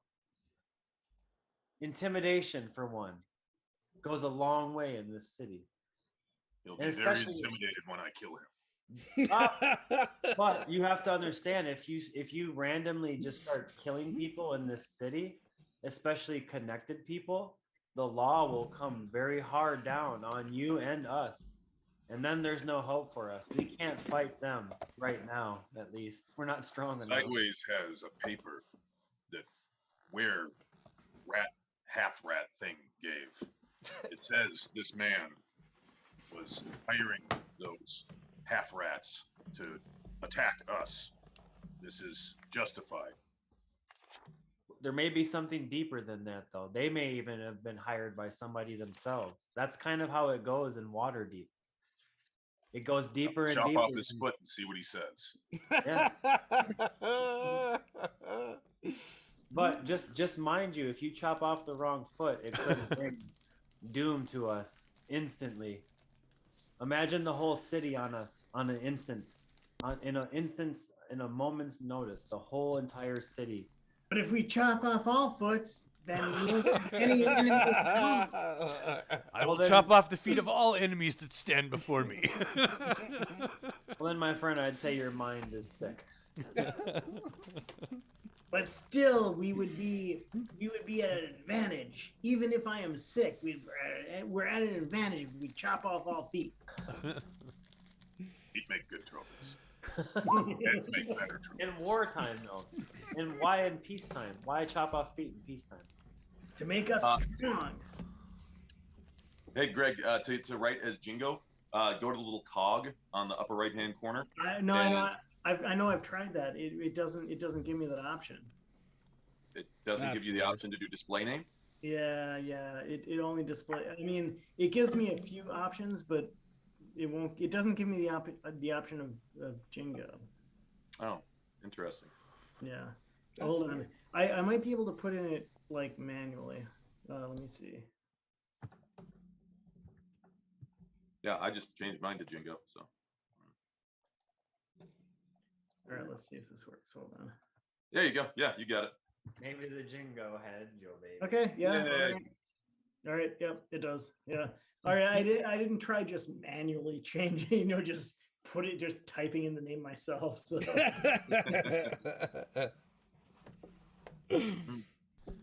Yeah, I'll say we should get some sleep and then in the morning go and Inquire. find this food. Yeah. Now I know the I know the only bedroom that has actually been claimed was by Boomba, who had claimed this location that overlooked his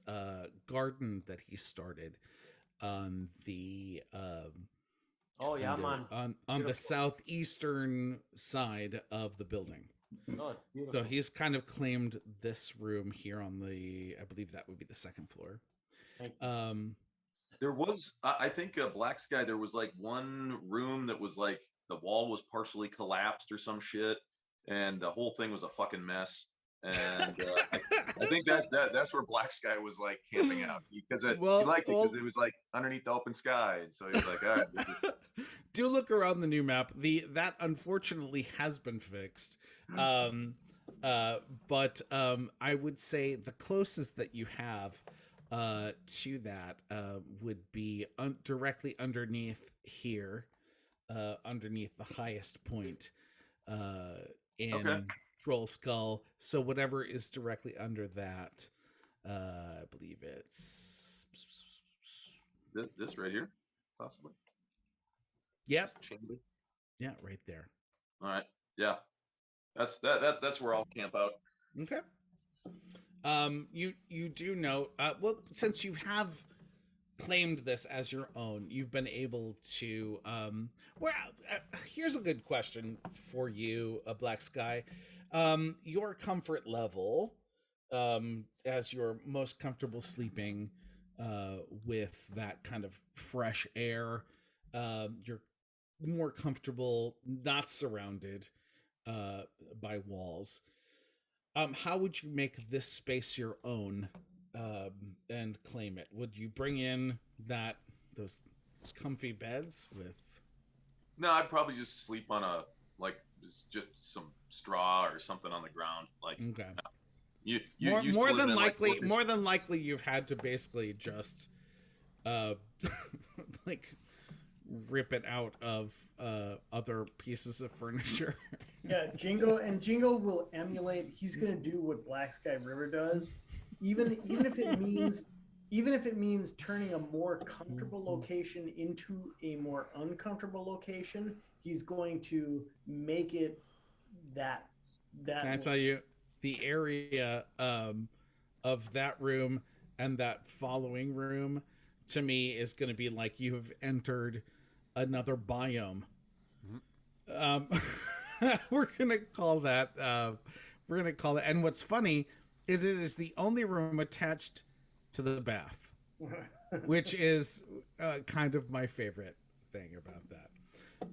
Which Jingo sees as this lovely source of water.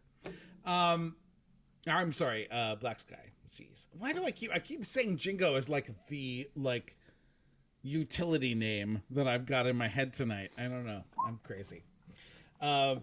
Jingo's trying. He's not trying to be Black Sky River, but he sees what Black Sky River is doing and says, "That makes you tough. I'm gonna do that. If that makes you tough, that makes me tough. I'll be tough." Right. Nobody's gonna be tougher than me. Mr. Sideways, you can outdo me in toughness. All right, fucker. Mr. Sideways, what room have you claimed? Is this room here with the bearskin or the? That is completely wide open. All right, that's the one I'd take then.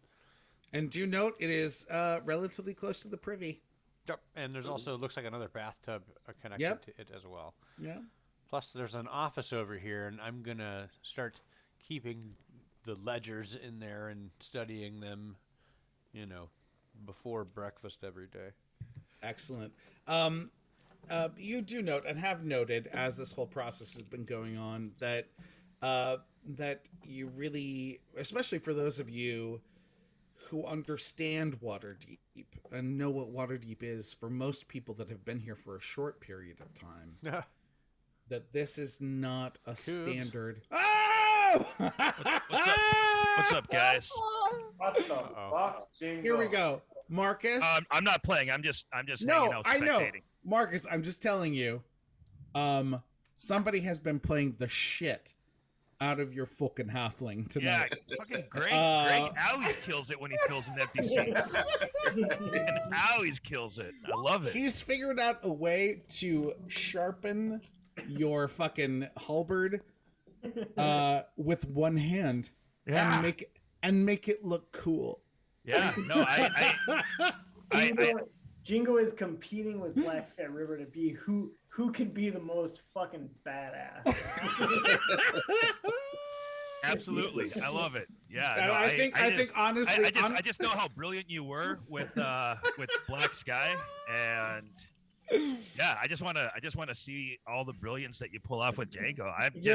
Just ignore me. Just ignore me. I just want to hang you're out. the only one trusted with Jingo. That's I love it. So No, everybody's everybody just left. My house is empty now, so Oh, awesome. I'm just hanging out. We haven't done any combat yet. It's basically Django he looks at whatever Black Sky River does, and I'm like, I'm gonna fucking rub sandpaper on that. I love it. I love it. Well, don't let me interrupt you guys. So so everybody settles into their own level of comfort. Marcus, you'll note that if you do get a chance to see the map, this is the finished and lovely version of Troll Skull Manor. It is complete, and Jingo has claimed a room close to Black Sky and has started to emulate kind of Black Sky's Spartan lifestyle. Love it. Which means he has taken down the comfort level of a room that was nicely renovated to Spartan quality. I don't know what happened to the were-rat, the halfling were-rat that we had in captivity. The last thing Django remembers is I was poking at him with the halberd, and then at his head. They stopped me from doing that, so I took a break, and then he disappeared for a while. It's awesome. So, the night comes pretty quickly for everybody. The feeling of exhaustion has hit. It out of my eye. The comment. So, Boomba, there is a comfort in approaching your room. You're able to water those plants that need to be watered out on the balcony and in your room proper, and kind of take a moment to breathe in that you've now felt that connection to the earth of Waterdeep enough when you know that it's not there. And so as you kind of look out across the city and in the far distance through really kind of low hanging fog, you do see kind of the lights of the city kind of reflect off of those clouds. And you know that through there are all of those walking statues and the castle and all of those things, and that you kind of close your eyes and try to envision this place as a forest of trees you can't wrap your arms around. And there is kind of an empty and definite longing for that thing that you wish you could have known. Well, I fucking roll up a joint, man. And oh my god, and it becomes so much better. And you're like, damn, those clouds look fucking awesome. Like, what is giving off that purple light? Oh my god, I bet that's the Elfstone Tavern. I bet that's what that shit is. A Black Sky, there's a part of you, and also you have the option to take that trap door that opens up to that kind of top turret part and leave it open. Okay. Yeah. It's something that you can do. He is like he's not claustrophobic at all because he's used to probably be in the wild, like sleeping in tiny little caves. And shit like he's more of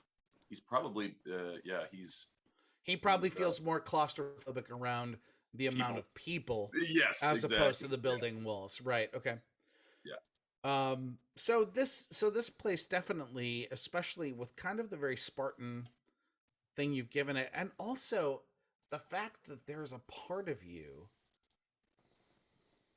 that feels almost indulgent in the fact that you have 3 windows. Like you maybe spend a moment of like, is there an orc that I know that has had a view? I've become other than as a collective of like this land.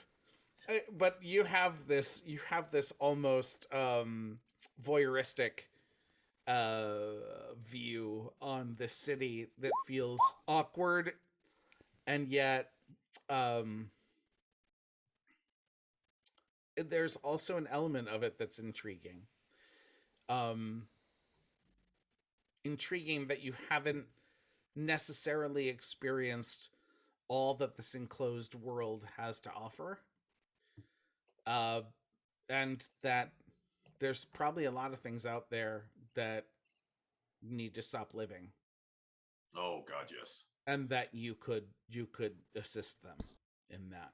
So that's your good night bed thoughts.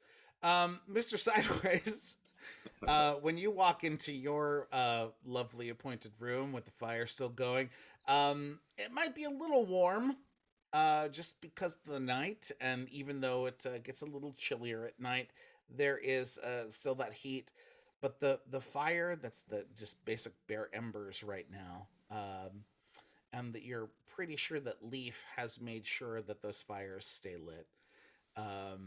Leaf is, for those of you who don't know, our family ghost that haunts Troll Skull, and has been helping people keep the fire, the home lights burning. There is an opulence and a decadence that that you normally don't get, and that you normally try to portray that you get. Oh my God! I just saw Casey Jones. Ah! I'm sorry, I just lost it. I'm trying to be a good dungeon master, and I'm watching Casey Jones kick ass. All right, that's the early '90s Casey Jones. So there's a lovely moment, Mr. Sideways, that that you have obtained something that you have probably been hustling for a while, and that you are like, okay, I can choose to have imposter syndrome at this moment, or I can be like, fuck yeah, this is what I need. I got a fucking bearskin rug. Fuck y'all. You see, it's what we call playing with house money. At this point in time, we may as well let it all ride, mate, because at this point in time, worst case scenario, we're back to even. So Jingo, the door to Black Sky River's room is slightly ajar, and you feel a definite breeze from what you know is kind of the trap door in his ceiling that leads up to kind of like almost like an eagle's nest at the top. And so as you kind of come into the room that you have kind of tried to Spartanize along with what you've seen him do, there is a moment where, and I envision it, and this is up to you if you feel this, looking out the window to the north and kind of looking out at the northern ward and having that moment of, this is the city, my city. This is where it all happens. This is the place to be, to see all there is to see. And I, Jingo, the Fuking Halfling, am here to keep the peace. Well, I what I would do, and I will say my piece, and then I'm gonna let Marcus take over because this is Marcus's character. And No, it's not. Marcus No, it's is not. Marcus is gonna pick up from where you left off, Greg. Yeah, I promise. for sure. But my thing is, if Jingo wandered into Black Sky River's territory and saw a trapdoor in, Well, he knows the trapdoor's there. He didn't see it. okay, He knows the trapdoor there, and it leads to the city, to the wild west. Yes. I would check my armor, check my weapons, and race up the fucking trapdoor. And I wouldn't even, no hesitation at all. Out the fucking trapdoor, and I'm out into the fucking city. Greg, roll a dexterity roll for me, please. And I will say this is with, unfortunately, disadvantage. It can be with this. I don't give a shit. I know you don't. I do not give a shit. This is the night. This is where I belong. I still don't have access to the character sheet, so I'm just gonna roll 20. Yeah, just give me a roll. That's fine. All right.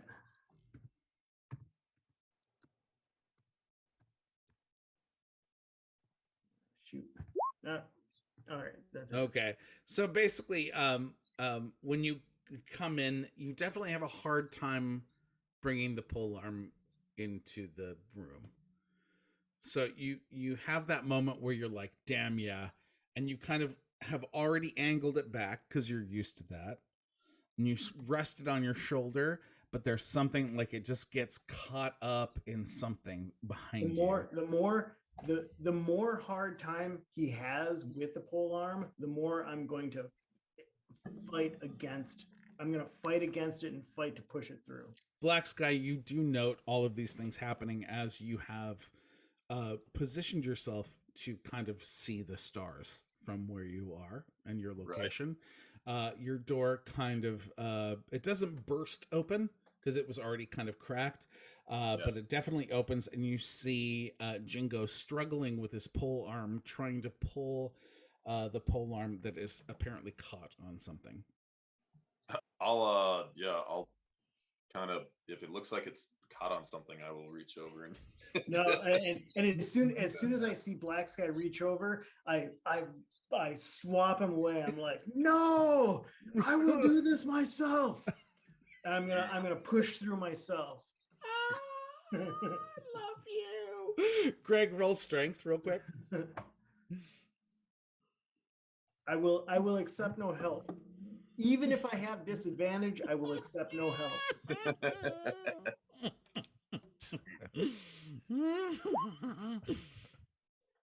You spirited little guy. How is it, Marcus, to watch yourself from the outside? Oh, I love it. It's great. Yeah. I respect Jingo respects Black Sky River to the ends of the earth, but I will accept no assistance whatsoever. You have no idea. Like you are so flustered at this point that you have no idea what your halberd could be stuck on. Like you're like, I have stripped that fucking room bare and something is keeping me from moving forward. With ultimate stubbornness, I'm not even gonna look to see what it might be what it might be stuck on. I'm just gonna pull with all my might. With all my might, I'm gonna pull to get that effort out of there. Give me another strength roll, please. I don't care if I have to kill the fucking housemaid.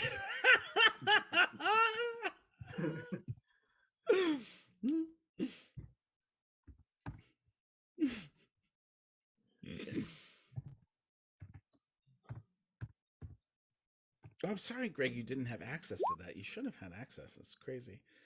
It's still something's jammed. I screech out in primal.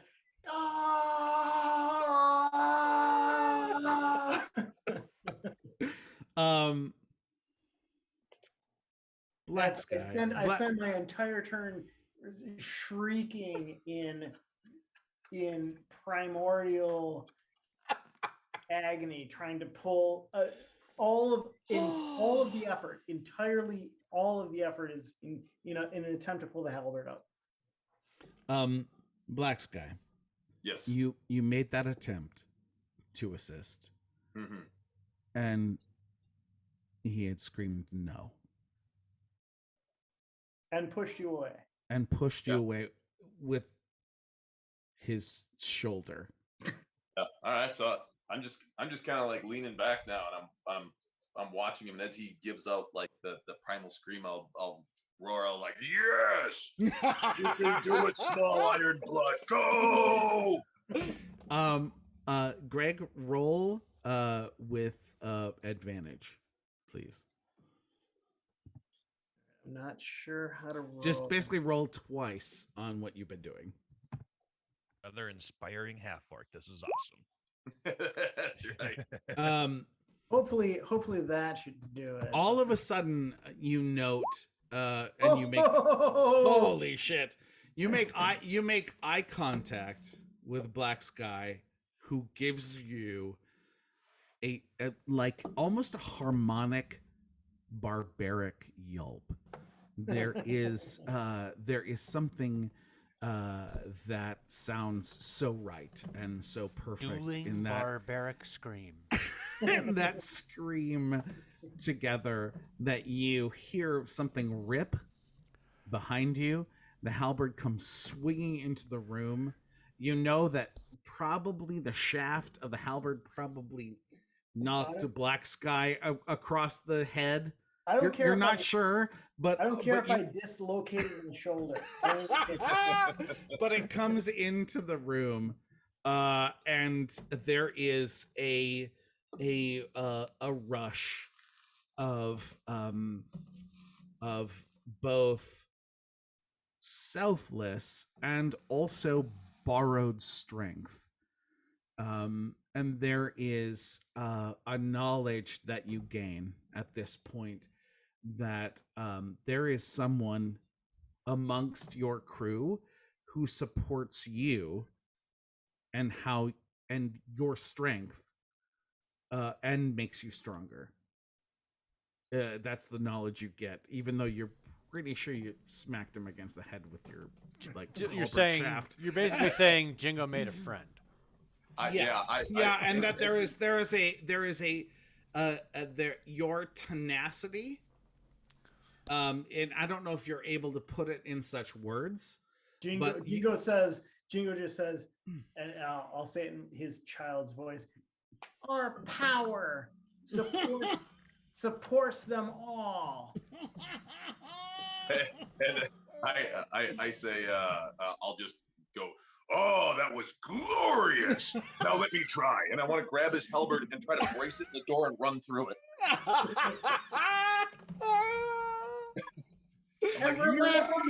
Everlasting glory. Mark, I'm going to tell you a little story. Geez, I hope that my friend Joe someday watches this video. We were doing a show called Viking! A Minnesota legend in Park Rapids, Minnesota. Nice. The cast was Vikings who wound their way up the Mississippi and found themselves in Minnesota. And the other half of the cast were, of course, the Native American people who fought and greeted them. So the whole show was basically an excuse for a fight show, stage choreography. And obviously, looking at me, I played Winter Son of the Dakota Clan, Native American. Yes, because you don't look anything like bearded Viking. Ladies and gentlemen, welcome to the 80s. Full body paint. Full brown skin makeup. Ooh, nice. Black wig. Necklace of bronze. And breeches and a breechcloth. And that's what I wore in 1998. My lovely friend Joe, who was with me on this awesome experience, played one of the bad guys, and his job was to lead out the bad guys at one point. And so during our first rehearsal, when we're in full makeup and we all looked fucking awesome and it was just great and we were all amped up, he ran towards where he was supposed to exit with his spear out across his body. And so he ran full bore, like he was going as fast as his little legs could carry him for like 10 steps. And then both sides of his spear connect with the stage, and he hits that spear. It hits his gut, and he doubles over it as all the other Native Americans behind him go into him. And then he stops and just really calmly goes, and then just walks through down. And that's the image I just had for you. I'm sorry I had to go so far out to deliver that moment. But there's absolutely no way with the short amount of steps that that works out well for you. Do roll a dexterity though. Yeah, I'm like that looked like that was just amazing fun, and I have no idea why he's doing it, but it just looked awesome. So I definitely have to try that. Dexterity. Do I get athletics or anything with that or no? Nope, just a flat dexterity. I mean, you don't know why he's doing it, and he doesn't know why he's doing it either. It's the rage. Suddenly, there's something that works through the muddled rage of the moment, and that you're like, this is too big for the door. It works its way through that you're like, oh, this is probably the same shit he had problems with. It doesn't really fit. So you hit it pretty solidly. You note that it's a very good hardwood. You're thinking possibly you're not sure if the kind of the ironwood that you're familiar with from home, that kind of sparsely grows out of the mountain rocks and things, exist here, but it is definitely sturdy wood and does not crack in half as you pressure it towards the door. It definitely stops your movement forward. Mr. Sideways will open the door, pump his fist, and go rah, and then he'll just close the door again. and like by the end of the night, Troll Skull has collapsed completely. Yeah. I'm like me and the fucking halfling. We're gonna trash this place. We'll fucking rip this goddamn place down. No, but you kind of have that moment of and give me a wisdom roll, please. Oh, there we go. Good old wisdom. Oh, it's actually not my worst stat. Okay. You have a come to Grumach moment, or come to Grumish moment, where you hit that and you're able to go, not exactly sure what just happened here. But this does not fit through the door at this angle. And it's probably leading a one-armed halfling to great frustration. You have that moment where you're like, that's right. This little one has the use of one arm and is carrying around a very large polearm. It could be the very first moment that you're like, you either have such immense respect for Jingo at this point, or you're like, why the fuck is he doing this? Well, I kind of figured like Black Sky probably saw all along, like, yeah, that polearm's way too big. But then so I was like gonna help, and then he like knocks away. I'm like, oh, this is like a feat of strength. This is like a thing. So I was like, yeah. And then, so the same thing. It's like I kind of look at Jingo as he's always just doing things in spite of better judgment, including the giant polearm. I figured he knew. I figured he was like he was testing himself by blocking the door with the polearm and just see if he could fucking finally wrestle his way through. So I was like, oh, that looked amazing. I hope they try. Yep. But you do have that moment. And it'll allow you to to flow at whatever direction you feel. But you do note that you have enough wisdom at that point in time that you're like, were I in my tribe, had I been able to fulfill my life as a full orc, and somebody saw me do this,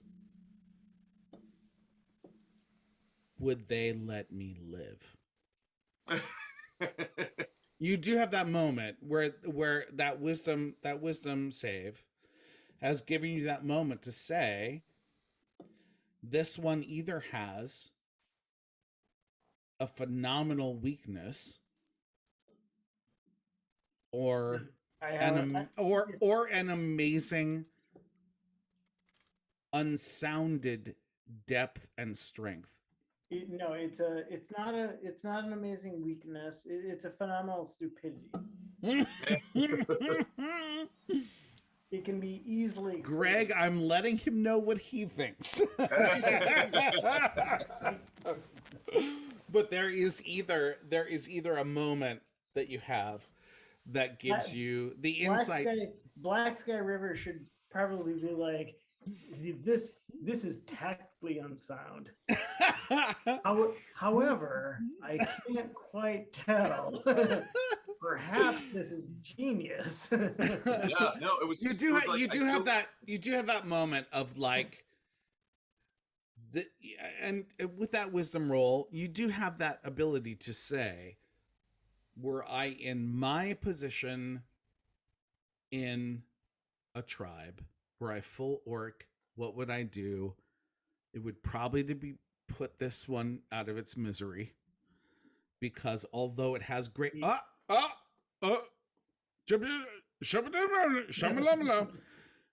although he has great determination, great strength, that there is a disability that has prevented him from moving forward, and hence that will affect the rest of the group, the rest of the tribe. You have that moment, but you also have enough wisdom in that moment to say, this is a different place. This is a different place than what I know. And that in this environment, that there are options for him that he wouldn't have in your tribe. And that there are ways that you could probably assist and aid this character to greater heights. Oh yeah. I mean, like, I totally. What happened? Totally love the little dude, because, like, I was a half orc raised among orcs, so I was the one that was always looked at as, this thing needs to be put out of its misery. So everything, all the orcs tried to fucking kill me, and it only made me the biggest, baddest motherfucker around, because none of them could do it. So I'm like, oh yeah, no, hey, yeah, he's got iron in the blood. He's gonna be fine. What happened to the soldiers at Thermopylae? They were butchered to the last man. That is a good battle. This is a good death. Yes. Ladies and gentlemen, welcome to NPR Classics. Tonight we're going to have Greg do some more recitation of. Well, early on, Greg, it was hilarious. So in one of the very first encounters we had, we were tracking somebody down the street, and Jingo was leading the way, and I was like following kind of in the shadows. And one of the characters, I don't even remember who it was, but they cast light on, because it was Pontiac Fiero. Yes, casted light on the on Jingo's halberd, but he didn't tell him that he was going to do this. And so all of a sudden, Jingo's walking down the street, and his halberd starts to glow, and then, like, so he freaks out, and he starts like smacking it against the ground. And yeah, fucking Black Sky sees this, and he's like, he starts coming over and stomping on the fucking halberd too, because apparently, something's possessed the halberd. And then, like, Black Sky throws a blanket on it because he thought it might be on fire. In the back alleyway of the Dark District, we see a group walking through the shadows of unlit streetlights. Now remember, then suddenly, that was Chris Lyon's character, wasn't it? Yes, it was. Then suddenly, a halberd begins to glow in the darkness, a shining light, not available to most. And then everyone around that halberd freaks the fuck out and tries to destroy it, including the halberd's owner. This wasn't me. This was Marcus. Marcus was the genius behind this. I am merely adopting this character from one storyline only. And can I tell you what though?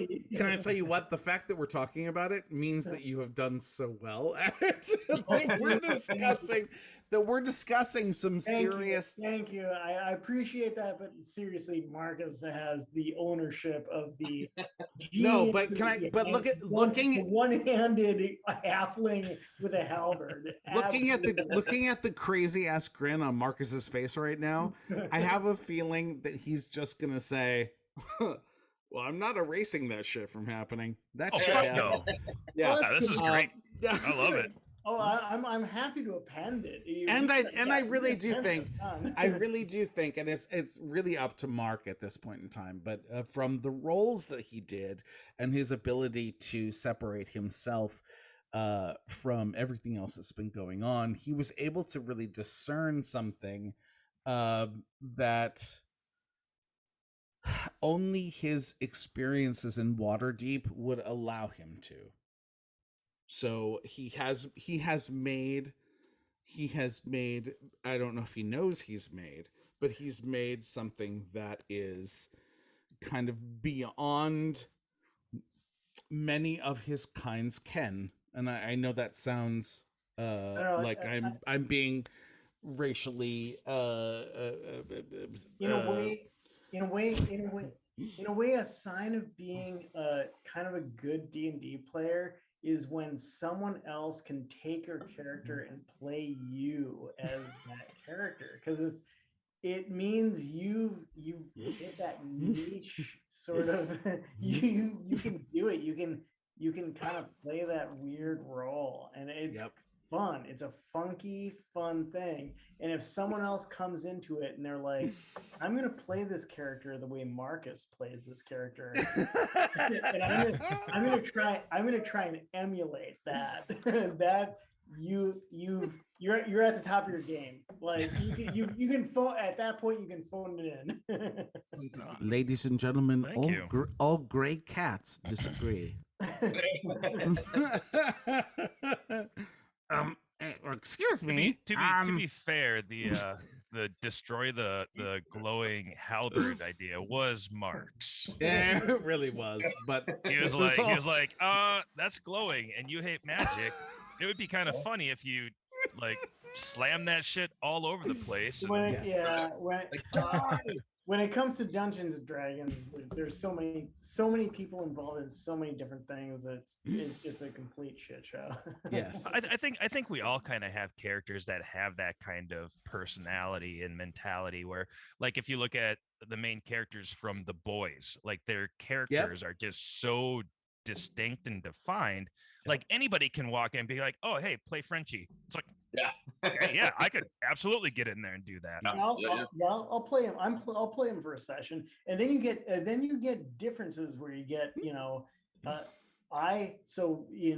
the Everyone Dies campaign, I started Stone, but Alan took over Stone and played that character. I knocked the bitch up, but Aaron married that bitch. Nice. Well, I told Mr. Sideways and Boomba like got the same kind of characters. Yep. For sure. And I told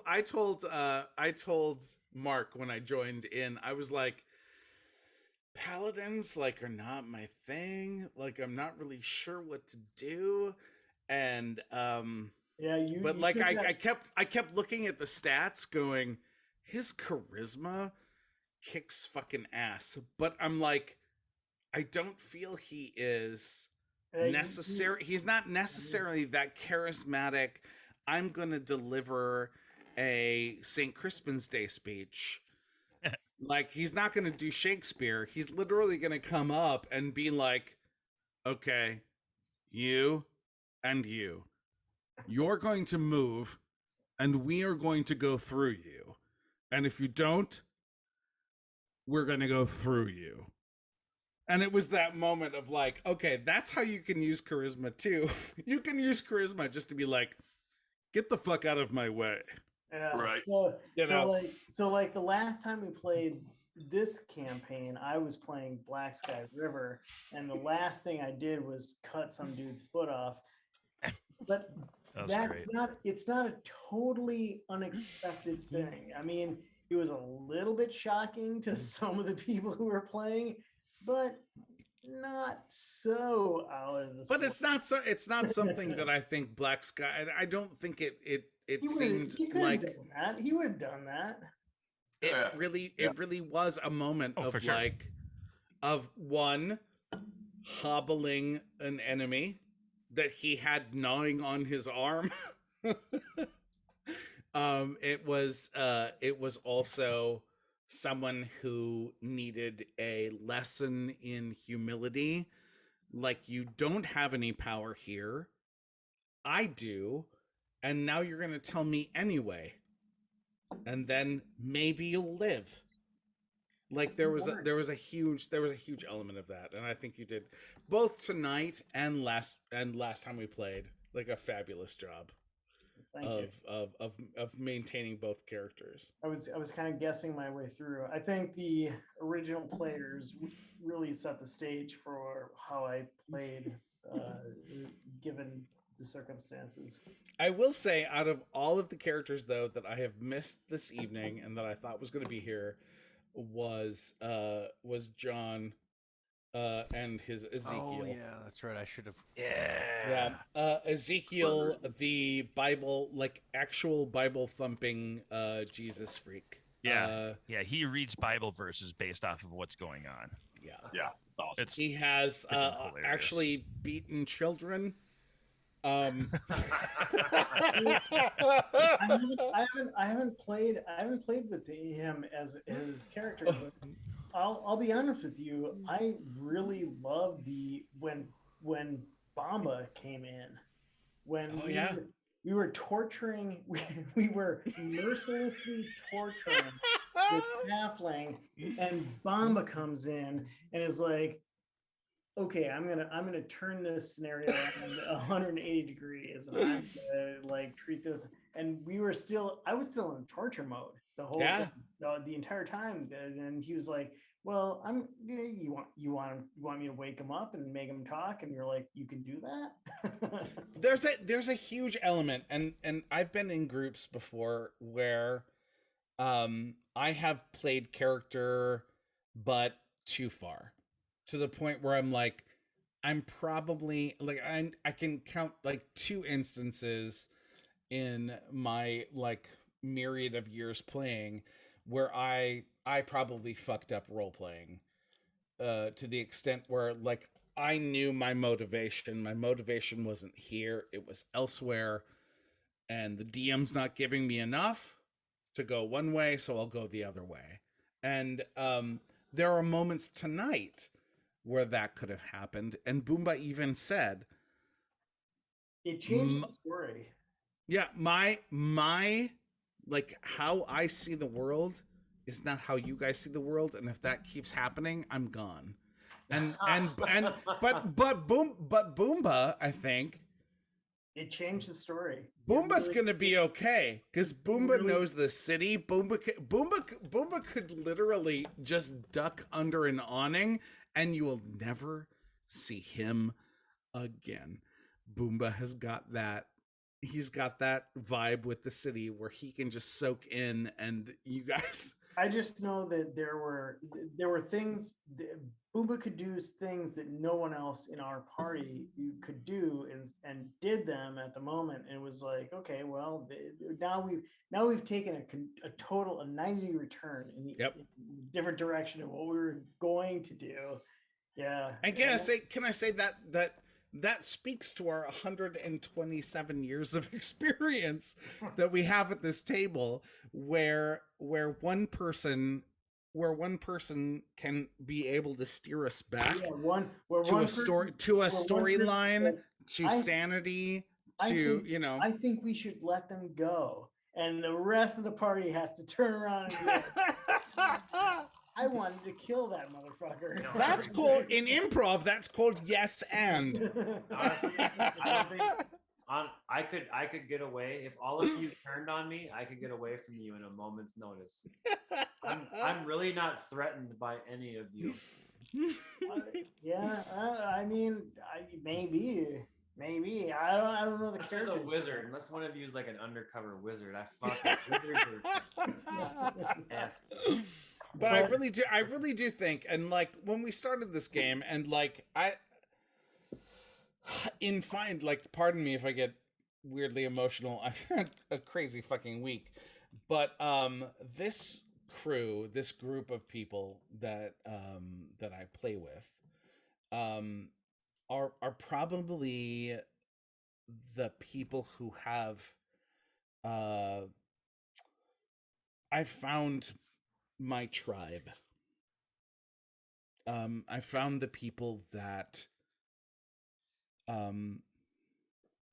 know that play is fun and know that occasionally stretching one's improv muscles are fun, and sometimes drama's fun and sometimes comedy's fun, but there is an ability between all of us who play this game to seamlessly and what seems like effortlessly meet the expectations of the moment, which is amazing. And like there is a moment when I saw the characters that I would be playing with in this game, and I said there was a halfling that uses a halberd, and that alone is a lot. And there are a lot of DMs that would go, that's gonna be hard for you. I might choose something different.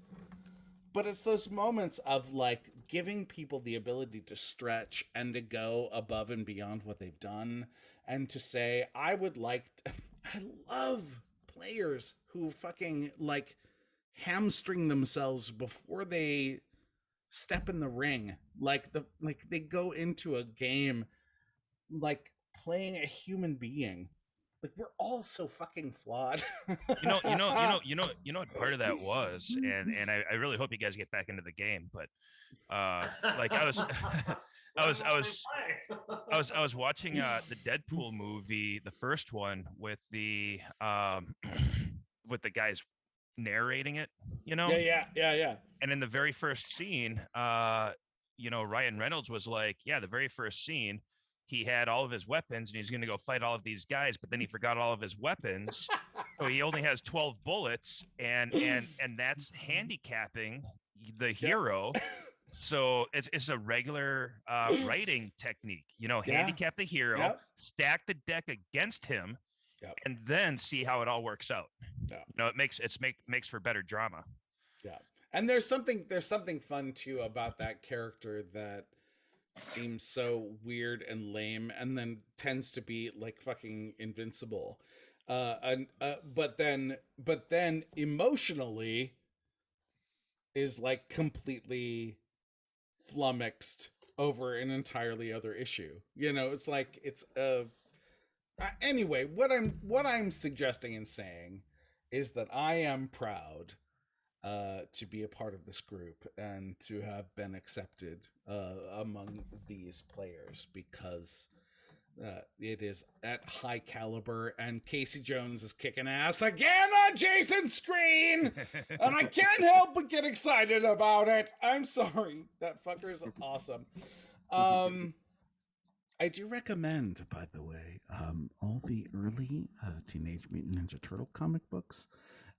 They may sound lame and you may think that they're eating pizza all the time, but I think there's only one pizza reference in the first 12 comics, which are all very good and all very enjoyable. So I think you should check out at least issues 1 through 12 of the TMNT by Eastman and Laird. That's pretty fabulous. Okay. That being said, that was creepy. I dig the turtles. Okay. So everybody has kind of worked through. They're getting comfortable in their spaces. Not exactly sure where Jingo or Black Sky decided to fall asleep, either on the floor somewhere near the event horizon of the Halberd incident, or it's kind of up to you guys. But you eventually, due to the lovely, only cool air and cool being relative in the sense of what you guys are feeling this summer, but definitely fresh air. Um, and morning hits. Boomba, I'm going to give you kind of the first waking moment. There is um, a definite tie to the feeling of sunrise. I'm gonna wake up. I'll bless the plants on the deck and everything, and go prepare a fresh meal with some of the fresh vegetables that were the peppers and the onions. Chop them up real good, get them smelling nice. Wake up the whole fucking house. Black Sky, you, although at the top most post, are able to smell immediately kind of herbs that you're familiar with and some that you're not, striking your nose in a very pleasant way. All right, I will get all my weapons and everything situated on me, and then I'll make my way out to the main living area here, out to the kitchen. I'll follow my nose to the So sounds of, or the Black smells Sky, of here's a stuff. question I have for you.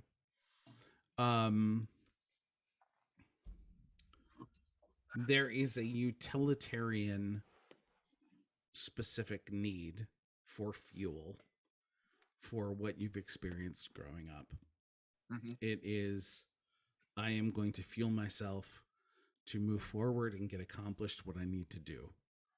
It is utilitarian. There is something about Waterdeep, both in extravagant and also disturbing ways, sense that are able to hit your nose, that both are enticing and disturbing. What is your feeling when you get a pleasant scent that is unfamiliar to you, like something, say, a combination of onions, garlic, and like an egg mixture, like all thrown together? I would probably just be thinking, whatever smells that good, I need to eat it. Okay, so it's base, simple base. Like there's no term of like, this is alien to me. You are literally like hunger driven at that point.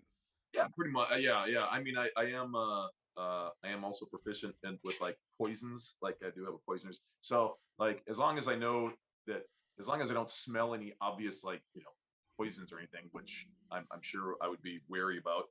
But yeah, no, if it smells like, I can like identify like, oh wait, that smells like that's garlic, and there's capers and onions, and like I'm like, this is everything smells good.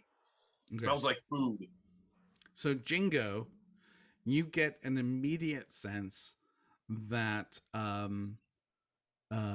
there are certain sections in the southern district that are hitting your nose at this time, and this is definitely spices and things that you are not familiar with, or at least not